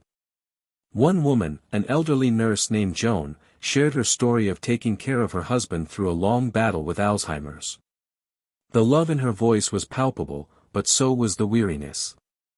"I did it because I loved him," Joan said, "but it wasn't easy." "It's never easy." Elon was moved by her words. He had heard similar stories from countless others, but each one struck him differently. It was in these small moments of connection that he found the true purpose of his work. Later, when the event ended, he stood on the stage for just a few minutes to say a few words. As he looked out at the caregivers, he felt a deep sense of gratitude and awe. "This," he said, his voice steady but emotional, "this is where the real change happens. In the quiet moments of compassion. In the sacrifices that go unnoticed. I see you, and I promise you, I won't stop fighting for you." The room fell silent for a moment, and then erupted in applause. Elon felt a sense of peace wash over him. It wasn't about the next breakthrough or the next big idea. It was about being present in the moment, in the lives of those who needed it most. And for the first time in a long time, Elon felt like he was finally exactly where he was supposed to be. The days following the Margaret Foundation's event were a turning point for Elon Musk. While he had always been known for his relentless drive, that night, he had witnessed something more profound, the quiet, steadfast power of love and sacrifice. It was a power that could not be engineered, nor replicated with technology. The caregivers, in their humble dedication, were creating a future of their own, one small act of kindness at a time. Elon felt something within him shift. For so long, his life had been about solving problems, creating solutions that would reshape industries and human civilization. But now, in this new chapter, he was starting to realize that sometimes, the biggest problems were not the ones that could be solved with machines or innovations. Some problems required a human touch, an understanding that transcended intellect and entered the realm of compassion. The quiet peace he had found at the event stayed with him as he returned to his daily routine. But there was something different in his approach. He wasn't in a hurry to move on to the next project or milestone. Instead, he found himself taking time, being more present with his family and those around him. The world of tech and business was still part of him, but now, it felt like he had found a deeper layer of purpose. It was a Saturday morning, and Elon sat on the porch of his home, sipping his coffee as the sun began to rise.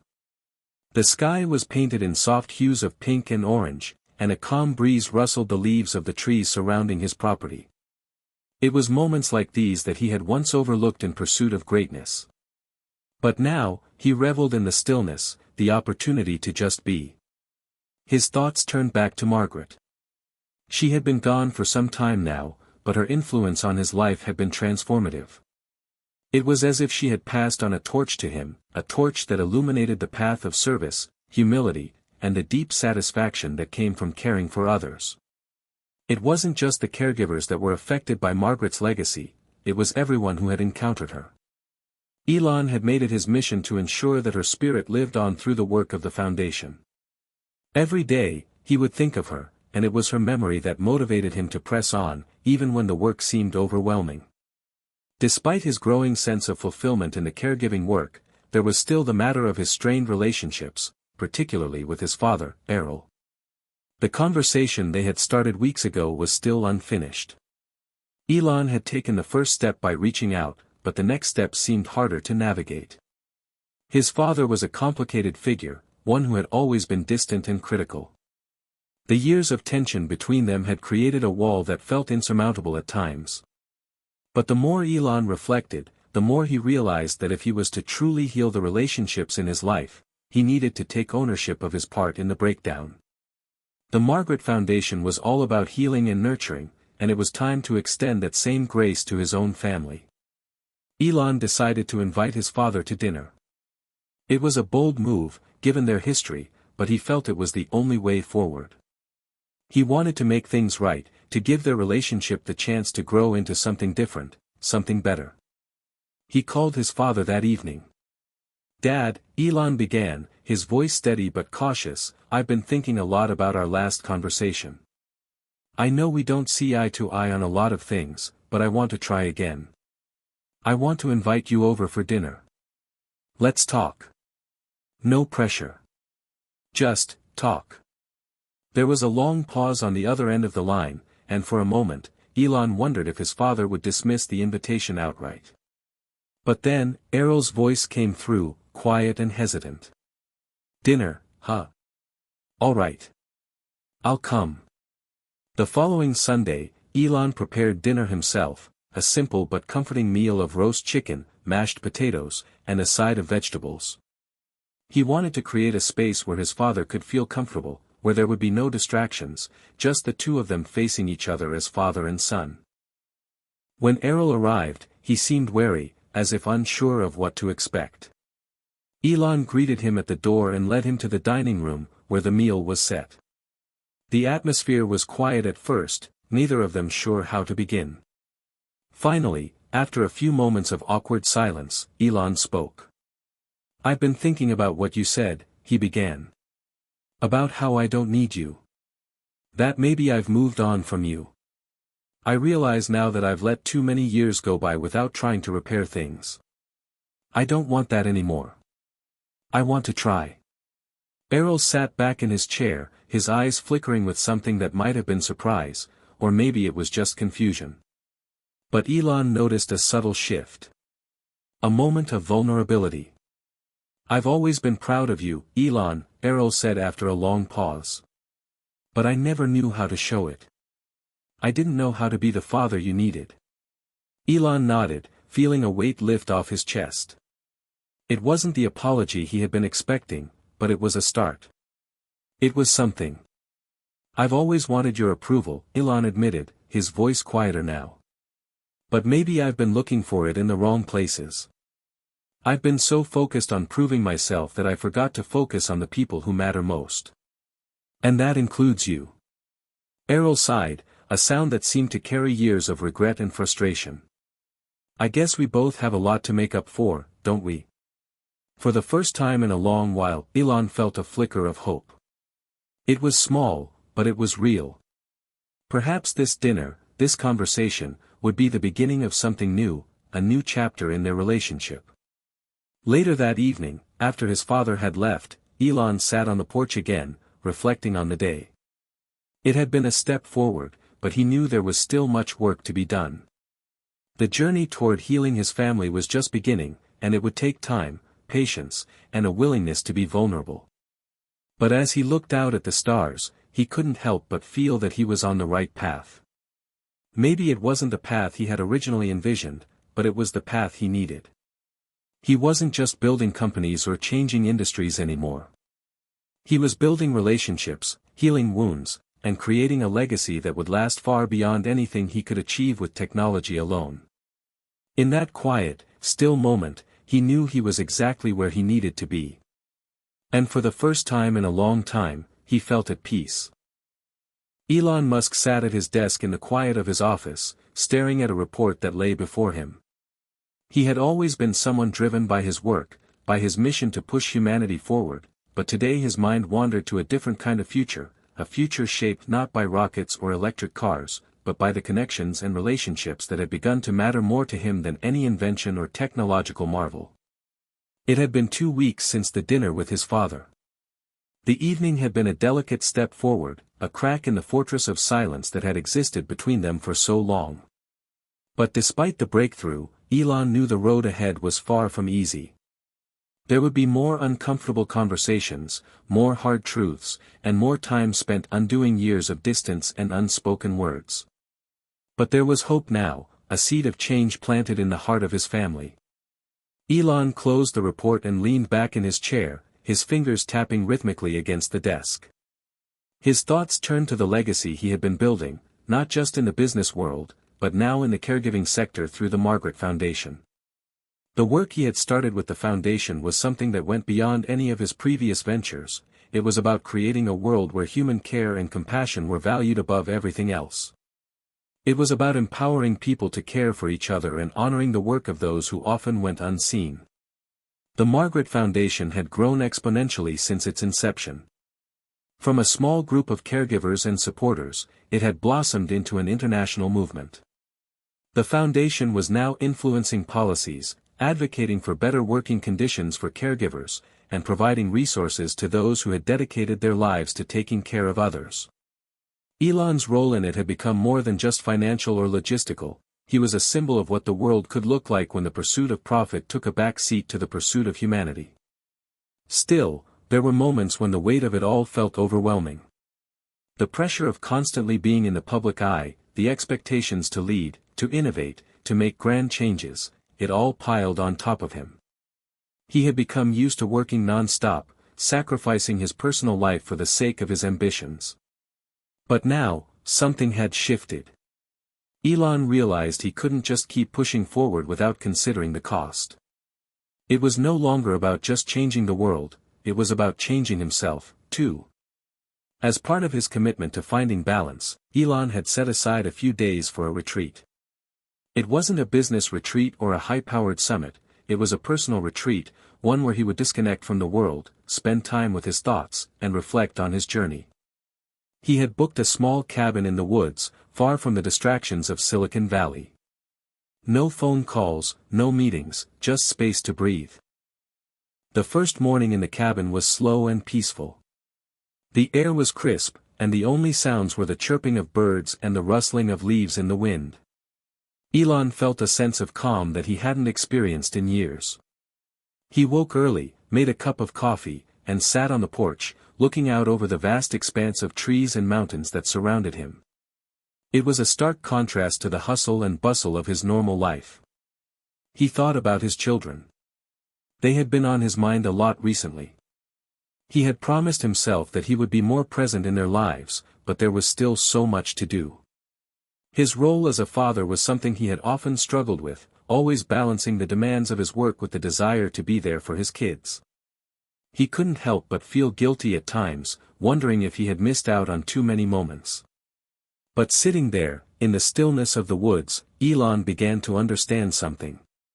He had spent so much of his life focused on what he could do for the world, that he had neglected what was most important, the relationships with those closest to him.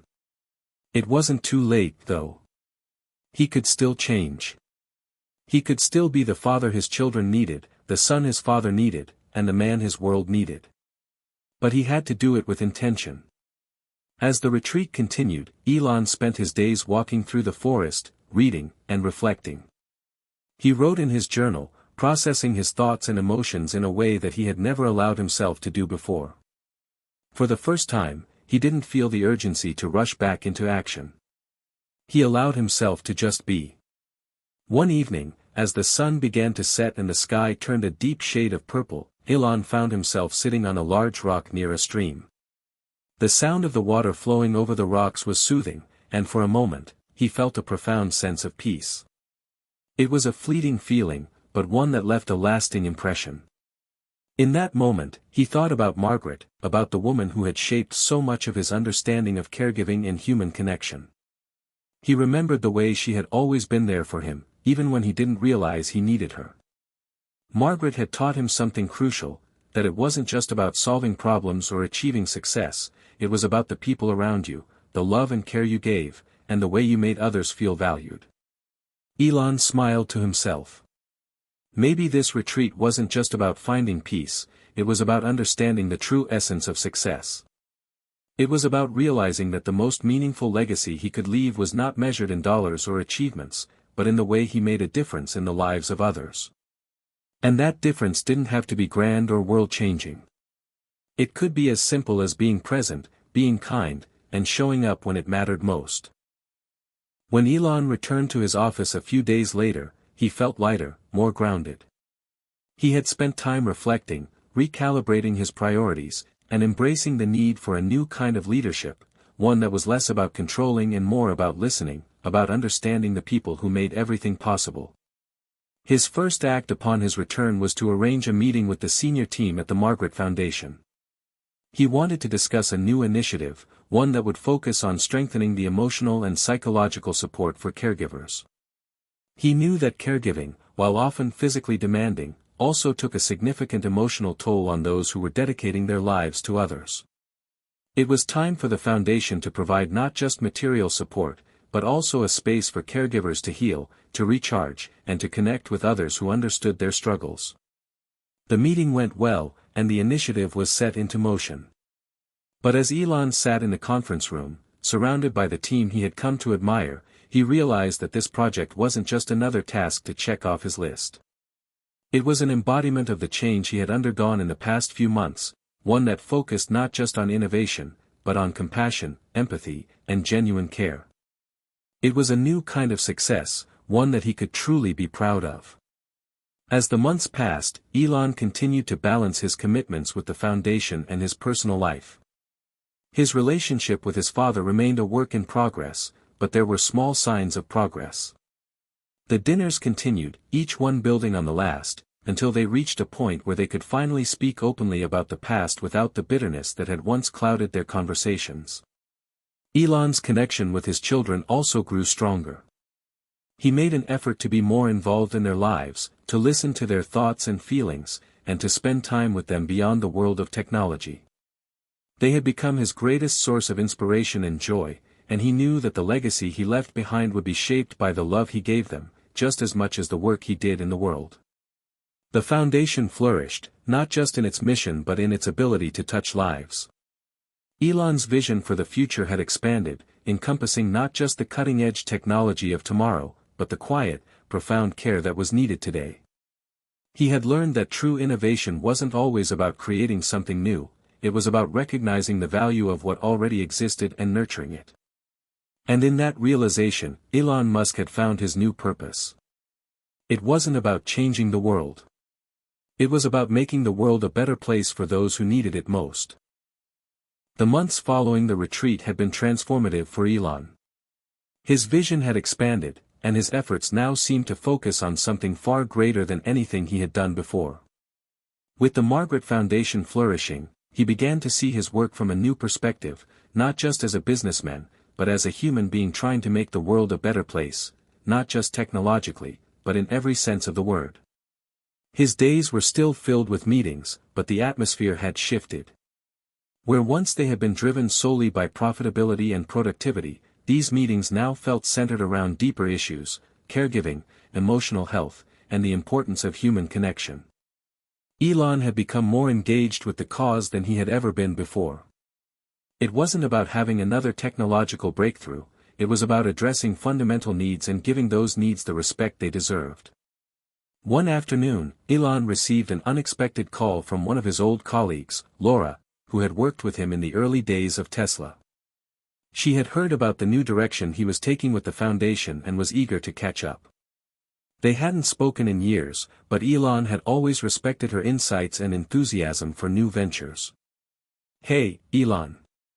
Long time, no talk," Laura's voice crackled through the phone. "I've been following what you're doing with the Margaret Foundation. Honestly, I'm impressed. This is a pretty big shift from the Elon Musk I knew." Elon chuckled. "I guess we all change. How have you been?"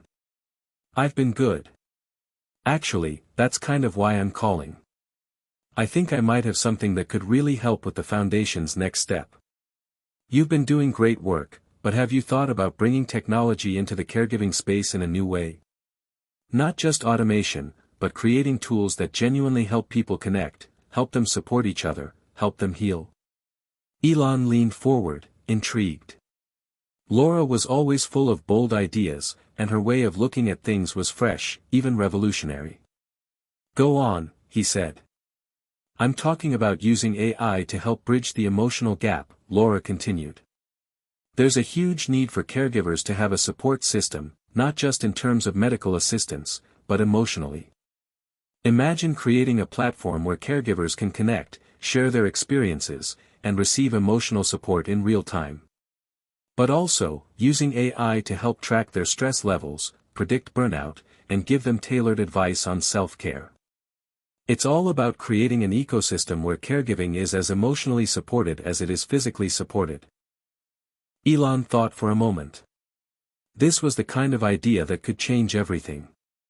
It wasn't just about giving caregivers more resources, it was about ensuring that those who gave so much of themselves received something in return. "I love it. Let's talk more." I think it's exactly what we need." And just like that, a new project began to take shape, a project that would combine the care-focused mission of the Margaret Foundation with Elon's own expertise in technology. The idea was simple: create a platform for caregivers that not only provided emotional support but used artificial intelligence to predict burnout and offer personalized coping strategies. In the weeks that followed, Elon dove headfirst into the development of this new platform. He brought together a team of engineers, healthcare experts, and mental health professionals to ensure that the platform was designed with the caregivers' needs in mind. They worked tirelessly, developing algorithms that would analyze behavioral patterns and provide insights into how caregivers were feeling and where they might be struggling. The platform was designed to be simple and intuitive. Caregivers could log in, connect with others, share stories, and receive tips on self-care. The AI component would track their activity, monitor stress levels, and offer suggestions based on their individual needs. It was an ecosystem built to support caregivers in every aspect of their work, not just professionally, but personally and emotionally as well. As the platform neared completion, Elon found himself excited in a way he hadn't felt in years. He had been working on groundbreaking projects for decades, but this felt different. This was personal. This was something that could change lives, in a way that mattered deeply. The launch event for the new caregiving platform was held in a small conference room at the Foundation's headquarters. Elon stood before a screen displaying the platform's logo and features. The room was filled with employees, stakeholders, and members of the caregiving community who had long supported the Foundation's mission. "Elon, I have to say, this is incredible," Laura said, standing beside him. "We've just made history." "I hope so," Elon replied, his gaze focused on the screen. "This isn't just about creating another app. It's about creating a community. A place where caregivers can find not only resources but support.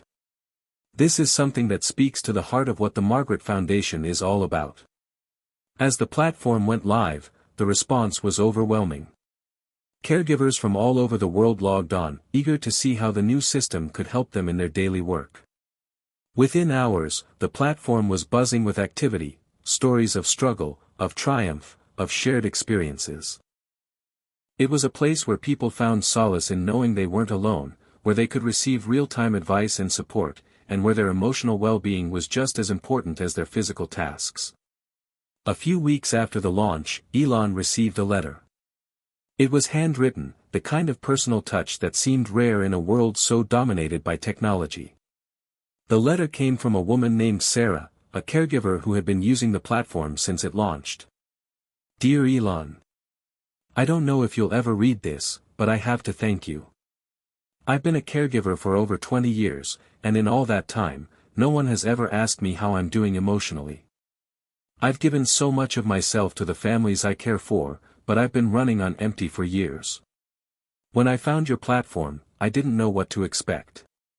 But for the first time in a long time, I felt heard. I felt understood. The tips on managing stress, the community of caregivers who have been through the same things, it's all made a huge difference. I don't feel so isolated anymore. Thank you, from the bottom of my heart. Sarah." Elon read the letter twice, and something shifted inside of him. This was why he had started this journey. This was the impact he had hoped for. Not just creating a product, but creating a space for real, tangible change in people's lives. The ripple effect of this platform was just beginning. In the months that followed, more and more caregivers shared their stories, their victories, and their struggles. The platform became a lifeline, not just for individuals, but for families and communities as well. Elon realized that, in many ways, this new legacy was more meaningful than anything he had ever accomplished in the tech world. It wasn't about creating a product that would make millions of dollars. It was about creating something that truly mattered, a space for human connection, a way to give back to the people who gave so much of themselves to others. And as he looked out over the horizon, Elon Musk couldn't help but feel a profound sense of fulfillment. He had started a journey with the Margaret Foundation to help people who needed it most, and along the way, he had found a purpose that was deeper than any innovation or business venture he had ever pursued. As the Margaret Foundation's new platform for caregivers continued to gain momentum, Elon found himself more deeply connected to the mission than ever before. His team worked tirelessly, constantly improving the technology to make it even more user-friendly and effective. The results were undeniable, the platform was changing lives, and Elon knew that he had to keep pushing forward. But just as things were beginning to hit their stride, an unexpected opportunity arose. One morning, while Elon was reviewing the latest metrics from the platform's usage, his assistant knocked on his office door. "Mr. Musk," she said, "there's someone here to see you. They're requesting an urgent meeting. They say it's related to the foundation." Elon raised an eyebrow. He wasn't expecting anyone, especially not someone who would show up unannounced. "Send them in," he said, curious. The door opened, and in walked a woman in her late 30s, with sharp eyes and an air of quiet confidence. She extended her hand, and Elon stood up to shake it. "Mr. Musk," she said, her voice calm but firm. "My name is Rachel Matthews. I work with a company called Heart Tech, and I believe we can take your foundation to the next level." Elon didn't immediately recognize the name, but his interest was piqued. Heart Tech, he had heard whispers of this company in the past. They were known for their cutting-edge developments in healthcare technology, specifically in the realm of emotional well-being and AI-assisted therapy. It sounded like the kind of company that aligned with the values of the Margaret Foundation. "I'm intrigued," Elon said, gesturing for Rachel to sit. "What do you have in mind?"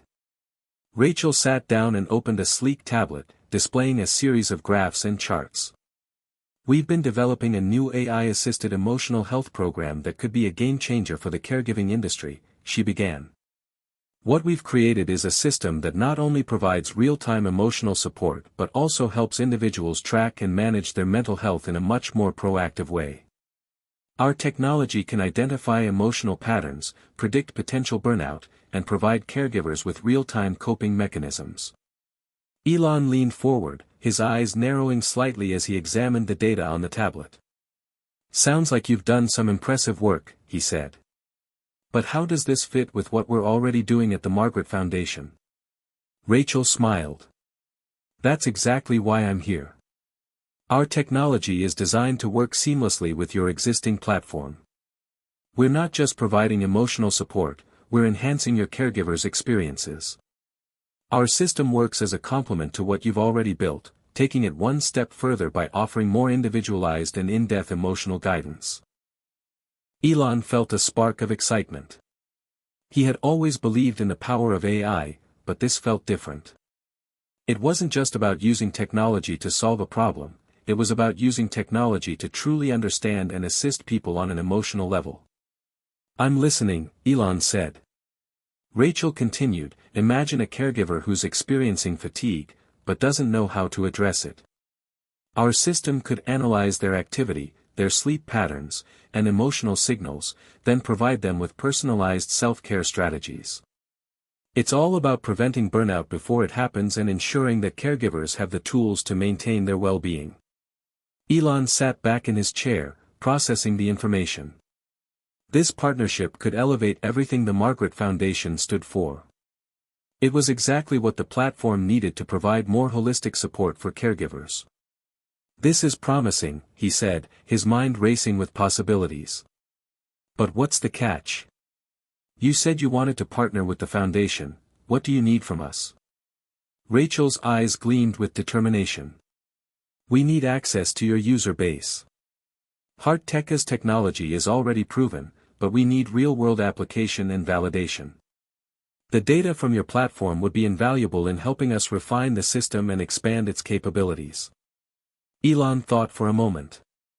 It was an unusual request. Heart Tech would be gaining access to the very network that the Margaret Foundation had worked so hard to build. But at the same time, it felt like a natural extension of what they were trying to accomplish. "I'm open to it," Elon said finally. "Let's move forward with a partnership. But we'll need to be transparent with our users. They need to know exactly how their data will be used and how it benefits them. Rachel nodded. Of course. Transparency is key. And we'll ensure that the integration is seamless. We're not just looking to partner with the foundation for profit, we're genuinely interested in helping the caregiving community. Over the next few months, the partnership between Heart Tech and the Margaret Foundation began to take shape. Elon was closely involved in the process, ensuring that the technology was not just cutting edge, but also compassionate and aligned with the foundation's core values. The integration of Heart Tech's AI-assisted emotional health program into the foundation's platform was a success. Caregivers who had once felt isolated in their struggles now had access to personalized support that could help them cope with the challenges of their work. The system was designed to help them track their emotional well-being, identify early signs of burnout, and provide customized self-care tips based on their unique needs. At the same time, the partnership opened new doors for the Margaret Foundation. It was no longer just a space for caregivers to find resources, it was becoming a comprehensive ecosystem for emotional and physical well-being. The data gathered from users helped refine the system further, allowing Heart Tech to improve their technology in real time, ensuring that the platform was always evolving to meet the caregivers' needs. One evening, Elon sat in his office, reflecting on the journey the foundation had taken. It had started as a small idea, a way to honor Margaret's legacy, but it had grown into something far bigger than he could have imagined.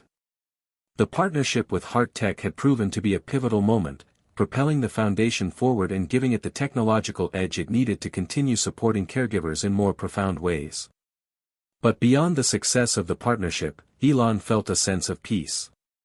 He had long been consumed with the drive to change the world in a tangible, measurable way. He had built companies, launched rockets, and revolutionized industries. But it was this work, with the Margaret Foundation, that felt truly meaningful.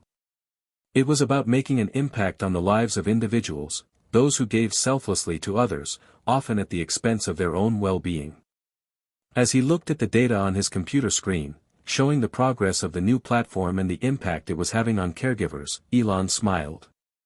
This was a new kind of legacy, one that was rooted not in the technology itself, but in the human connections it helped foster. And in that moment, Elon Musk understood something fundamental: the most important innovations weren't always the ones that changed the world overnight. Sometimes, they were the ones that changed the way people connected, supported each other, and cared for one another. And that, he realized, was a legacy worth building. With Heart Tech's partnership solidified and the platform continuing to evolve, Elon found himself at a crossroads.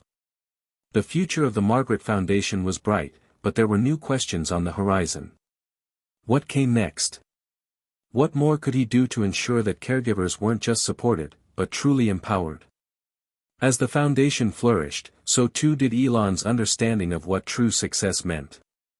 He realized that his journey was no longer about reaching the stars or conquering industries. It was about lifting others up, supporting the unseen heroes who made the world a better place, one small act of care at a time. The ripple effect had begun, and Elon Musk knew that the best was yet to come. The continued success of the Margaret Foundation and its groundbreaking platform was no longer just a personal victory for Elon, it had become a global movement. It was a movement that shifted the perception of caregiving, not just as a profession, but as a sacred, vital role in society. The more Elon thought about it, the more he realized that this was the legacy he would leave behind, a legacy rooted in compassion, care, and the value of human connection. As the Margaret Foundation's influence grew, so did the recognition. News outlets began covering the foundation's work, praising Elon for his visionary approach to caregiving, blending advanced technology with the deeply personal and emotional aspects of caring for others. It was a departure from the typical narrative around tech moguls, who were often seen as cold, calculated, and solely profit-driven. But Elon was showing the world a different side of himself, a side driven by empathy and a desire to make a genuine difference. One afternoon, as he sat in his office reviewing reports on the platform's progress, a message popped up on his screen. It was from Laura, one of his earliest collaborators in the Margaret Foundation. She had been with him from the very beginning, helping him steer the vision of the foundation, and now, years later, they were beginning to see the fruits of their labor. Elon, I've been thinking, the message began. With everything the Foundation is doing, we're really onto something here. But have you considered expanding our focus beyond just caregivers? What about building a broader ecosystem of care that includes families and communities? A holistic model of support that goes beyond the individual caregiver and extends to the people they care for. It's time to think bigger. What do you think? Elon's mind raced as he read the message. It was an idea he had been toying with in the back of his mind but hadn't fully explored. The Margaret Foundation had already made strides in supporting caregivers, but Laura's suggestion opened up a whole new world of possibilities. Could they create a system that supported not only those who cared for others but also those who needed care? It seemed like a natural next step. He immediately called Laura to discuss the idea. Laura, this is exactly the kind of vision we need. Let's do it. Let's expand the platform to create a comprehensive care ecosystem. Laura's voice came through the phone with enthusiasm. I knew you'd say yes. Let's start mapping it out. We'll need to bring in more experts, healthcare professionals, social workers, and even family therapists. We're going to create a space that connects everyone involved in caregiving, from families to friends to the care recipients themselves. Elon nodded. We'll need to ensure that the platform stays true to its roots, supporting emotional well-being, but this new direction could be huge. It could change the way people approach care altogether. The next few months were a whirlwind of planning, meetings, and collaboration. Elon and Laura brought together a diverse group of experts to help design the new ecosystem. They consulted with healthcare professionals who specialized in elderly care, mental health experts who understood the importance of emotional support, and social workers who could help design the framework for family dynamics. The goal was clear: build a platform that not only helped caregivers but also supported the families and communities that surrounded them. The new ecosystem would allow families to track and manage the care of their loved ones, receive advice on how to provide emotional and practical support, and connect with others in similar situations. It would also offer tailored recommendations for how care recipients could maintain their mental and emotional well-being. Elon's team worked tirelessly, using the data gathered from the Margaret Foundation's existing platform to design a more comprehensive system. The new platform would integrate caregivers, families, and care recipients into a single, unified space where they could communicate, share resources, and offer support to one another. As the platform's development progressed, Elon found himself deeply invested in every detail. It wasn't just about the technology anymore. It was about building something that could positively impact millions of lives, not just for today, but for generations to come. The possibilities were endless. Elon's mind constantly raced with new ideas: a feature that connected families to professional caregivers when they needed extra help, a section where care recipients could access mental health resources, a chat room for families to support one another. In the midst of all this, he received an invitation from an unlikely source: the World Health Organization. They had been closely following the Margaret Foundation's work, and they wanted to discuss the potential for a global partnership. Elon had always been driven by a desire to make an impact on a global scale, so the invitation felt like the natural next step. At the meeting, held in a sleek, modern conference room in Geneva, Elon sat across from Dr. Lena Johansson, a senior official at the WHO, and several other key figures in global healthcare. Mr. Musk, Dr. Johansson began, we've been following the incredible work you've done with the Margaret Foundation. The way you've used technology to empower caregivers and improve the emotional health of so many is inspiring. We believe there is an opportunity for us to work together on a global scale to tackle the growing caregiving crisis. Elon listened intently. The caregiving crisis was a major issue worldwide, with the aging population and the increasing demands on healthcare systems making it more difficult for families to provide care for their loved ones. The WHO had been working on strategies to address the issue, but Elon's work with the foundation had given them a new perspective on how technology could be part of the solution. We believe that your platform could be instrumental in addressing this global crisis, Dr. Johansson continued. By partnering with us, we could scale your system to reach millions of caregivers and families around the world. Together, We could help alleviate some of the pressure on healthcare systems and improve the well-being of caregivers and care recipients globally. Elon's heart raced with excitement. This was the opportunity he had been waiting for. A chance to make an even bigger impact, to take the work of the Margaret Foundation and spread it worldwide. It was exactly what he had always wanted, to not just change industries but to change lives on a global scale. "I'm in," Elon said, without hesitation. "Let's do it. Let's take this global." The partnership with the WHO opened up new doors for the Margaret Foundation. With the WHO's resources and global reach, the platform was soon available to caregivers and families in countries around the world. What had started as a small initiative aimed at helping a few thousand caregivers had now expanded into a global movement, providing care and support to millions. Elon continued to be hands-on with the project, constantly pushing for new innovations and improvements. The platform evolved to include new features, such as real-time translation services, so caregivers and families could connect with one another regardless of their language or location. But even as the foundation reached new heights, Elon remained grounded. He had learned, over the years, that true success wasn't measured by the number of users or the amount of money generated.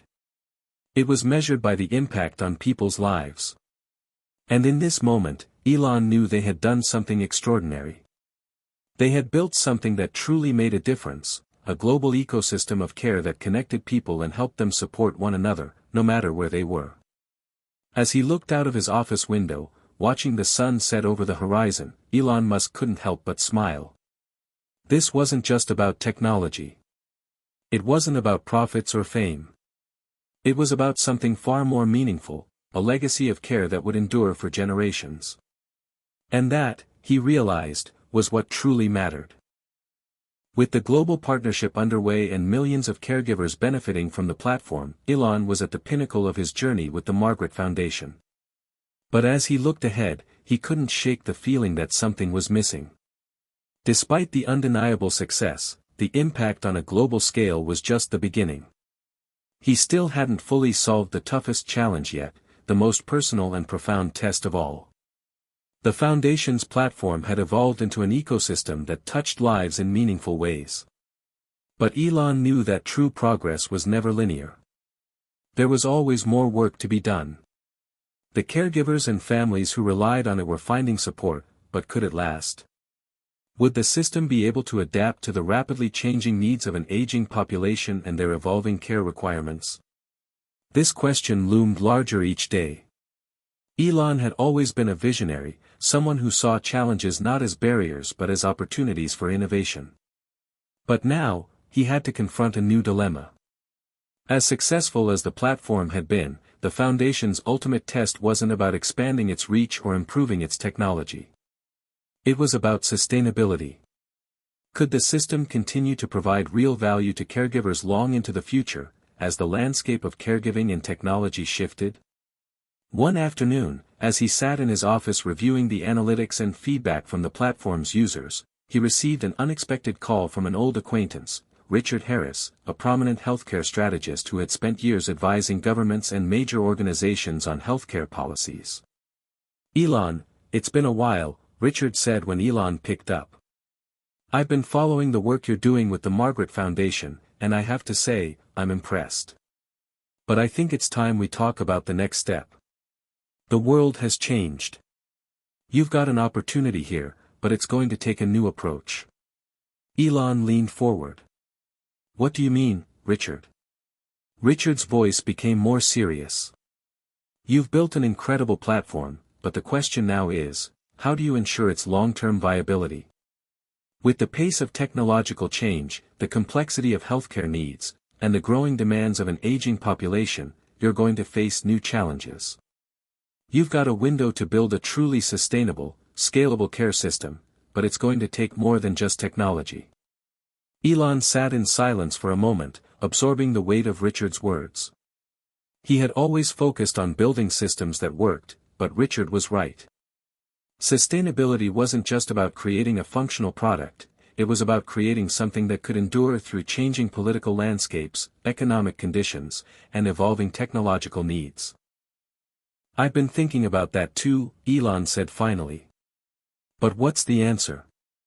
How do we make this last? How do we keep pushing the envelope while ensuring the system's sustainability? Richard let out a breath. It's not just about technology anymore.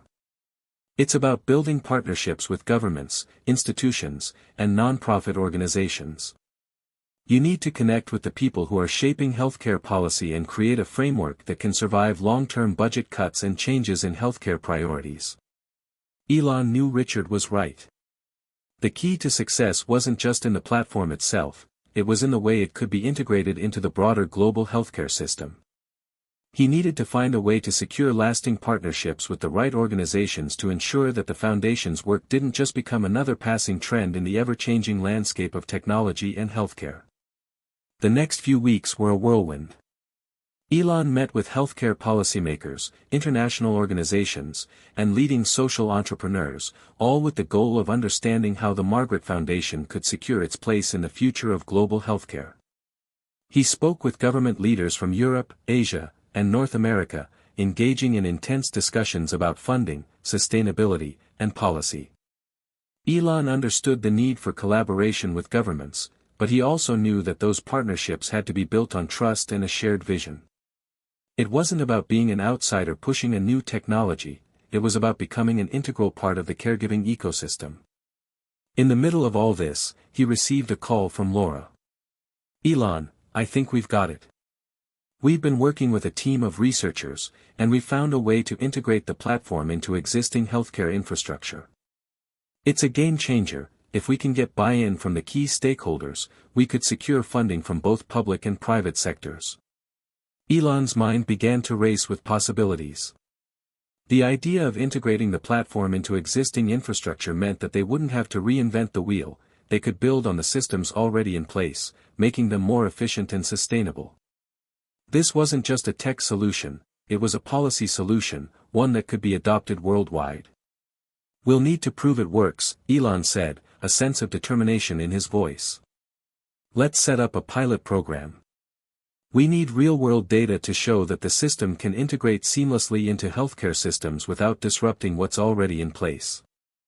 Laura agreed, and the two of them began working with a team of experts to design a pilot program.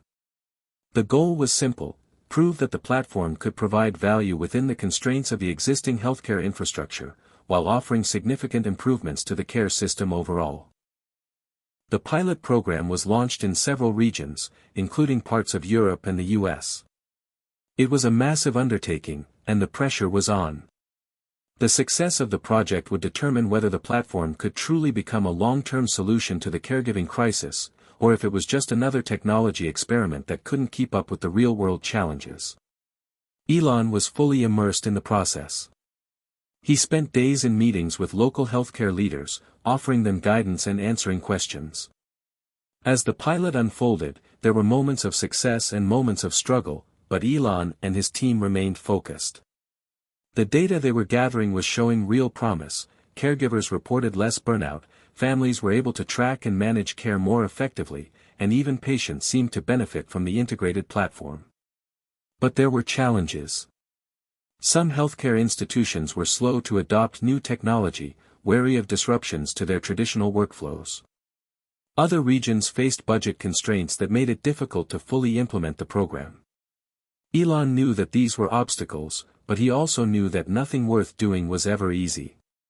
It was the process of overcoming these hurdles that would determine the foundation's long-term success. Months passed, and the data from the pilot program began to paint a clear picture. The results were overwhelmingly positive, but it wasn't just the success of the technology that made a difference, it was the way the platform had helped transform the way communities approached caregiving. It had created a sense of shared responsibility, of collective care. As Elon sat in a meeting with the team, going over the final results of the pilot, he felt a sense of quiet pride. The foundation had passed the final test. It had shown that, with the right partnerships, the right vision, and the right technology, it was possible to create a sustainable, scalable solution to the caregiving crisis. And just like that, the foundation's legacy was secure. The Margaret Foundation was no longer just a dream, it was a movement, one that would continue to grow and evolve, reaching more lives with each passing year. The world had taken notice. The pilot program had proven to be an overwhelming success, and Elon Musk knew that the next chapter in the Margaret Foundation's story had just begun. The system was working, but it was far from perfect. Every new challenge only revealed more opportunities for growth, more people to reach, and more lives to improve. Elon's vision for the future was crystal clear now. The foundation was more than a tech solution, it was a movement that was going to change how the world viewed caregiving forever. As the Margaret Foundation's influence spread globally, so did the demands. More governments, institutions, and even private corporations began to approach Elon and his team, eager to integrate the platform into their own care systems. The need for holistic care solutions had become undeniable, and Elon's foundation was at the forefront of it all. But with this newfound success came immense pressure, and Elon found himself having to balance his passion for caregiving with the growing administrative responsibilities of running a global initiative. One morning, Elon woke up to an urgent email from Laura. The subject line read, "A major opportunity, we need your input." He opened the message and saw that it was about a chance to collaborate with one of the largest healthcare organizations in the world, Global Health Solutions, GHS. The email contained an invitation to discuss the possibility of integrating the Foundation's platform into GHS's network of hospitals, nursing homes, and assisted living facilities worldwide. The opportunity was massive, and the potential impact could be revolutionary. "Elon, I know this is huge. If we can pull this off, we'll be positioned as the global leader in caregiving support. But the timeline is tight. They want to see a demonstration of the platform's capabilities by the end of the month. We're going to need all hands on deck," Laura's message concluded. Elon read the email several times, feeling the weight of the situation. He had always prided himself on his ability to move quickly and decisively, but now, more than ever, he had to make sure every detail was perfect. The success of the foundation depended on making the right moves at the right time, and this was the most important opportunity yet. Without hesitation, he picked up the phone and dialed Laura. "We're doing this. Let's put together a team and get this presentation ready. I want to show them exactly what we can do." The next few weeks were intense. Elon and his team worked tirelessly, fine-tuning the platform's features and customizing them to meet GHS's unique needs. They added new functionalities, from real-time health data integration to a personalized care planner for families and patients. It was clear that the platform was more than just a tool, it was becoming a lifeline. Elon's approach to the presentation was clear: they weren't just selling technology, they were offering a solution to a global crisis. The meeting was to be about more than just numbers and data, it was about real lives, real families, and real caregivers. The numbers spoke for themselves, but Elon wanted to make sure the human element was front and center. On the day of the presentation, Elon found himself in a sleek conference room at Global Health Solutions headquarters. A large screen flickered to life as the meeting began. Around the table were some of the most influential figures in global healthcare, all of them eager to hear what the Margaret Foundation could bring to the table. "Elon, it's good to see you again," said Dr. Jacob Patel, the CEO of GHS, extending a hand. "We've been following your progress for months. We're excited to see where this could go." Elon shook Dr. Patel's hand, then turned to face the room. "Thank you for having me. I'm here today to talk about a movement that could change the way we think about caregiving. The technology you've seen is only a small part of it. The real value comes from building a support system that nurtures both caregivers and the people they care for." He clicked the remote, and a slide appeared on the screen. It showed a world map with millions of dots representing caregivers, families, and care recipients connected by the Foundation's platform. The image was powerful, showing the global impact that the Foundation was already having. "We're at a turning point," Elon continued. "With our platform, we're not just making caregiving more efficient, we're making it more personal, more sustainable. Caregivers are often overlooked, underappreciated, and undersupported. But we can change that. And we're already doing it. He spoke passionately, sharing stories from users who had transformed their caregiving experiences with the help of the platform. The room was silent as Elon detailed how the system had helped families manage complex medical care, how it had reduced caregiver burnout, and how it had fostered deeper connections between care recipients and their loved ones. After Elon finished speaking, Dr. Patel leaned forward, clearly impressed. "Elon, what you're proposing is revolutionary. But as you know, scaling something like this is no small feat. It's one thing to launch a platform, but it's another thing entirely to integrate it into the global healthcare system." Elon smiled. "I agree. But that's exactly what we've been working on. We've designed this platform to be adaptable, to work within existing healthcare systems, and to scale quickly.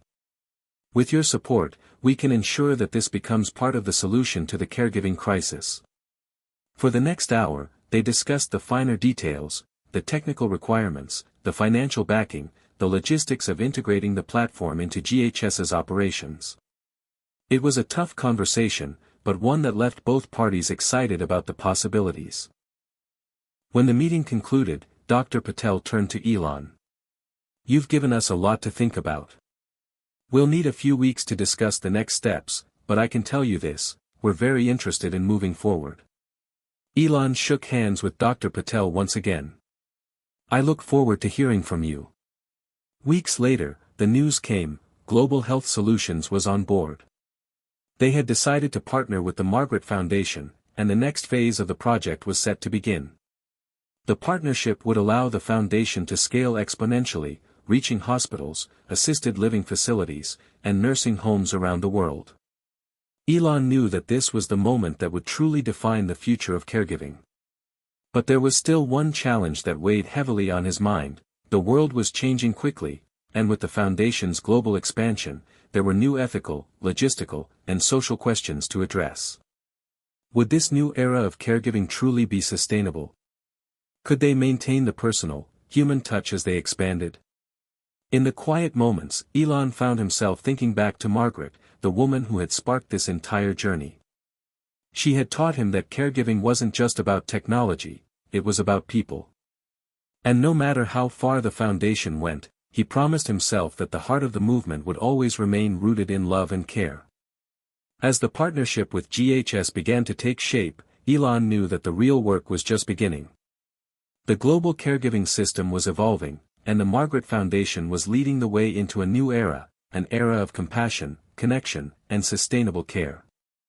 The partnership with Global Health Solutions, GHS, marked a monumental shift for the Margaret Foundation, but Elon Musk knew that the true impact of their work was not yet fully realized. With the platform now set to be integrated into major hospitals, nursing homes, and global healthcare systems, he felt the weight of responsibility more than ever. It was no longer just about providing a service, it was about transforming how the world approached caregiving at its core. As the project expanded, Elon found himself navigating complex challenges, operational, logistical, and even personal. Every day brought new hurdles, but there was something inspiring about the pace at which the foundation was changing lives.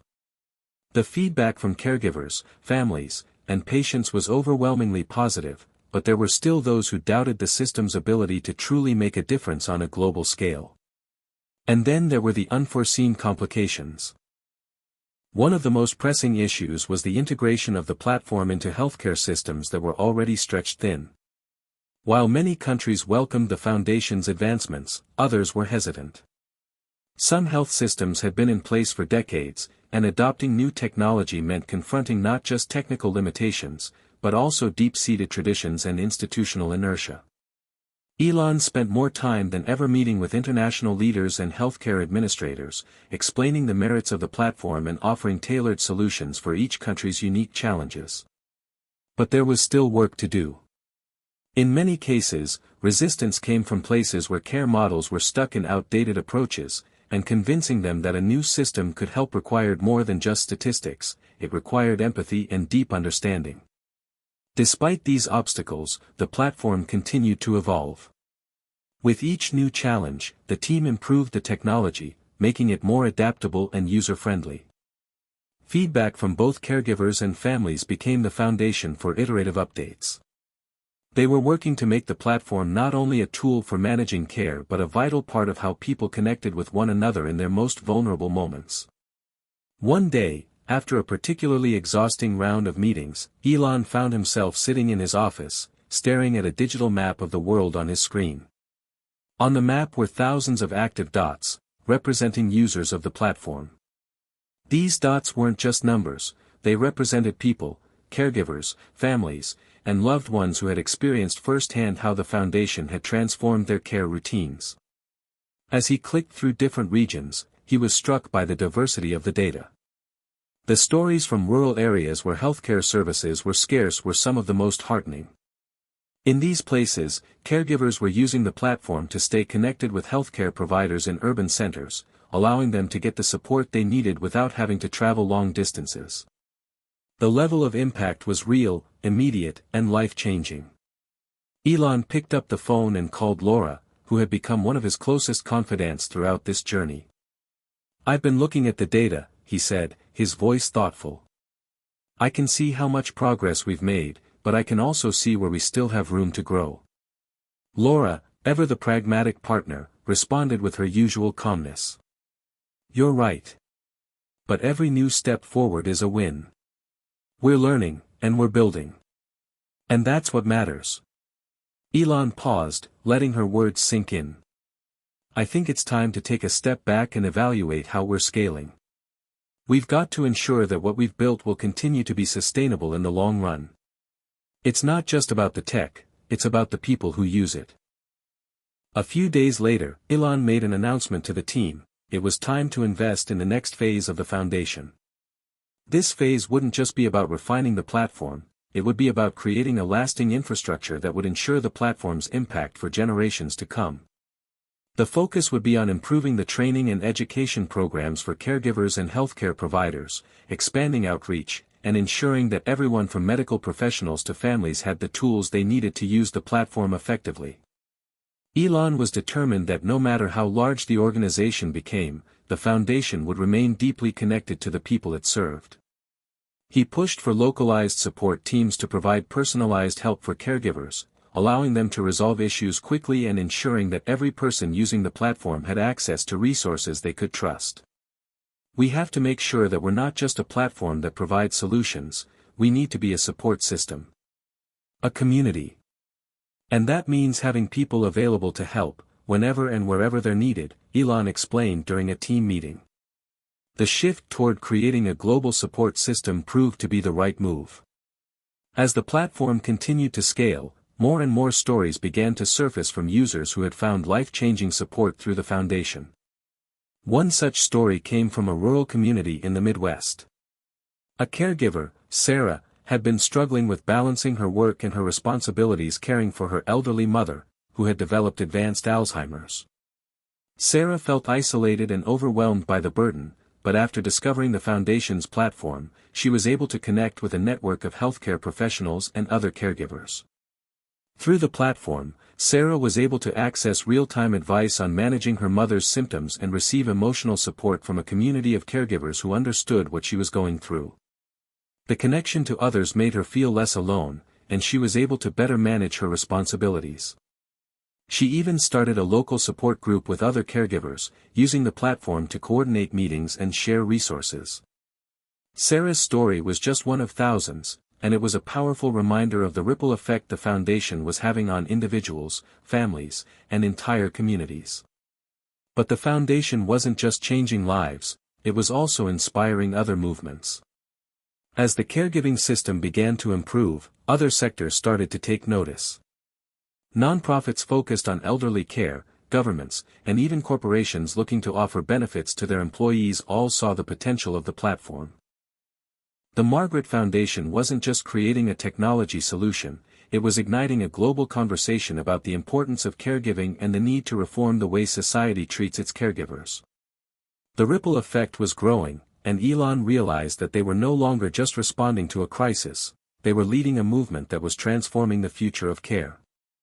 As the foundation continued to grow, Elon found himself reflecting on how far they had come. From the early days of working alongside Margaret to create a better system to the partnership with Global Health Solutions, they had achieved what many thought was impossible. But Elon knew this was just the beginning. The real challenge was ensuring that this momentum didn't fizzle out, that they could maintain the same level of passion and commitment to caregivers, even as the foundation expanded and became a global entity. And so, he set his sights on the future, a future where caregiving was no longer a burden, but a shared responsibility, a future where technology, compassion, and community worked together to create a system that cared for everyone, everywhere. As the years passed, the Margaret Foundation reached new heights, cementing its position as a global leader in caregiving solutions. The ripple effect that Elon had once envisioned now reached across continents, touching millions of lives in ways he had never imagined. The platform had evolved from a simple tool into a powerful ecosystem, one that was not just supporting caregivers and families, but reshaping the very fabric of caregiving itself. With the widespread adoption of the platform in both developed and developing countries, the Margaret Foundation had become a catalyst for change. Governments were adopting policies to protect and support caregivers, and healthcare systems worldwide had begun to integrate the platform into their daily operations. It wasn't just about technology anymore, it was about a complete cultural shift in how society viewed caregiving. No longer was caregiving seen as a private, invisible responsibility, it had become recognized as a shared societal obligation. Elon sat at his desk, scrolling through another update on the platform's global expansion.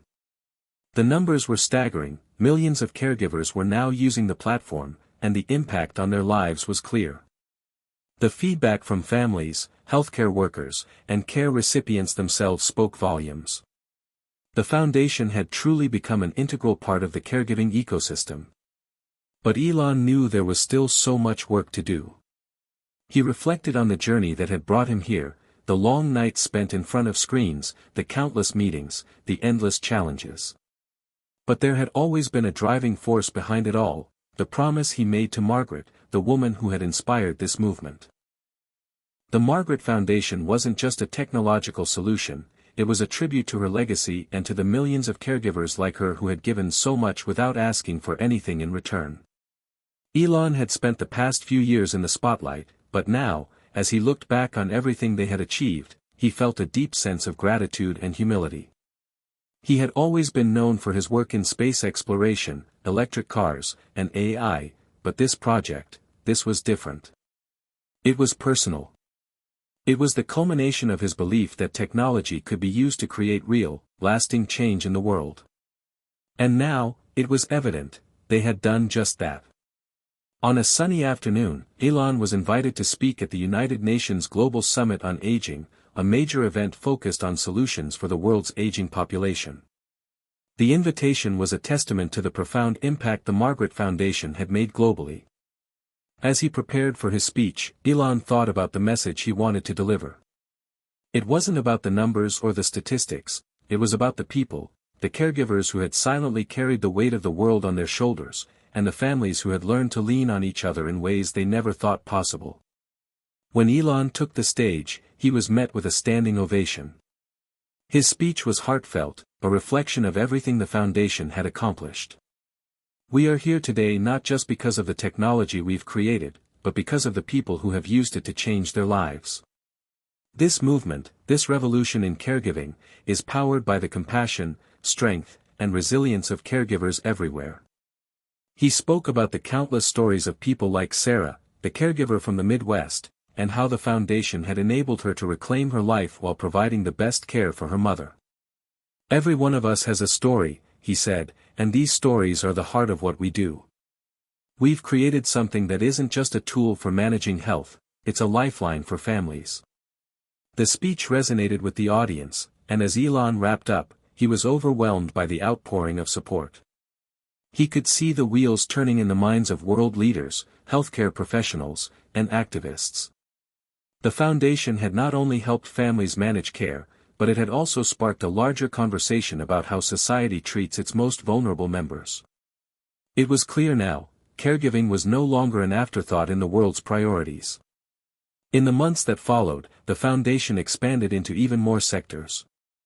Corporations began offering caregiving support as part of their employee benefits packages, recognizing the importance of caregiving for their workers' well-being.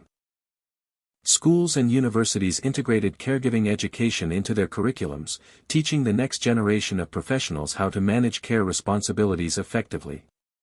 The global shift was undeniable. The value of caregiving had been recognized at the highest levels of society, and the Margaret Foundation had played a key role in that transformation.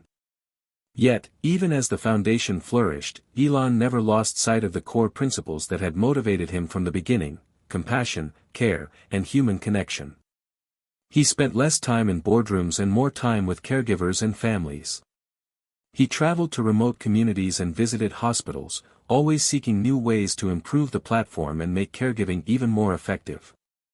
One day, while visiting a rural village in South America, Elon sat with a group of caregivers who had been using the platform. They shared their stories of struggle and triumph, of how the system had allowed them to stay connected with medical professionals and access resources that were once out of reach. One caregiver, a woman named Maria, told Elon, "Before the platform, we felt like we were alone in this. Now, we have a community. We have support." Elon smiled, deeply moved. "That's exactly why we built this, to make sure no one has to do this alone." Years passed, and the foundation's impact continued to spread. But Elon knew that the true measure of the foundation's success wasn't in the accolades, the numbers, or the expansion. It was in the lives that had been touched. In the faces of caregivers who had found hope. In the families who had been able to support one another through difficult times. In the patients who had experienced love and care at their most vulnerable moments. As he looked back on the incredible journey, Elon felt a deep sense of peace. The world had changed in ways he could never have imagined when he first started this journey. The Margaret Foundation had sparked a global movement, one that was continuing to grow and evolve. But, more than that, it had become a lasting legacy, a legacy of love, support, and hope for caregivers everywhere. The future was bright, and the foundation's work was far from over. But as Elon sat with his family one evening, reflecting on how far they had come, he knew that the most important work had already been done. They had built a future where caregiving wasn't just an obligation, but a shared responsibility that everyone could be proud of. And as he looked at his children, he smiled, knowing that the world they would grow up in would be one where caregiving was honored, and compassion would always lead the way. Hit subscribe and leave a comment with where you're watching from. This story might just spark a new beginning. What's one thing that always pushes you forward, even when things get tough?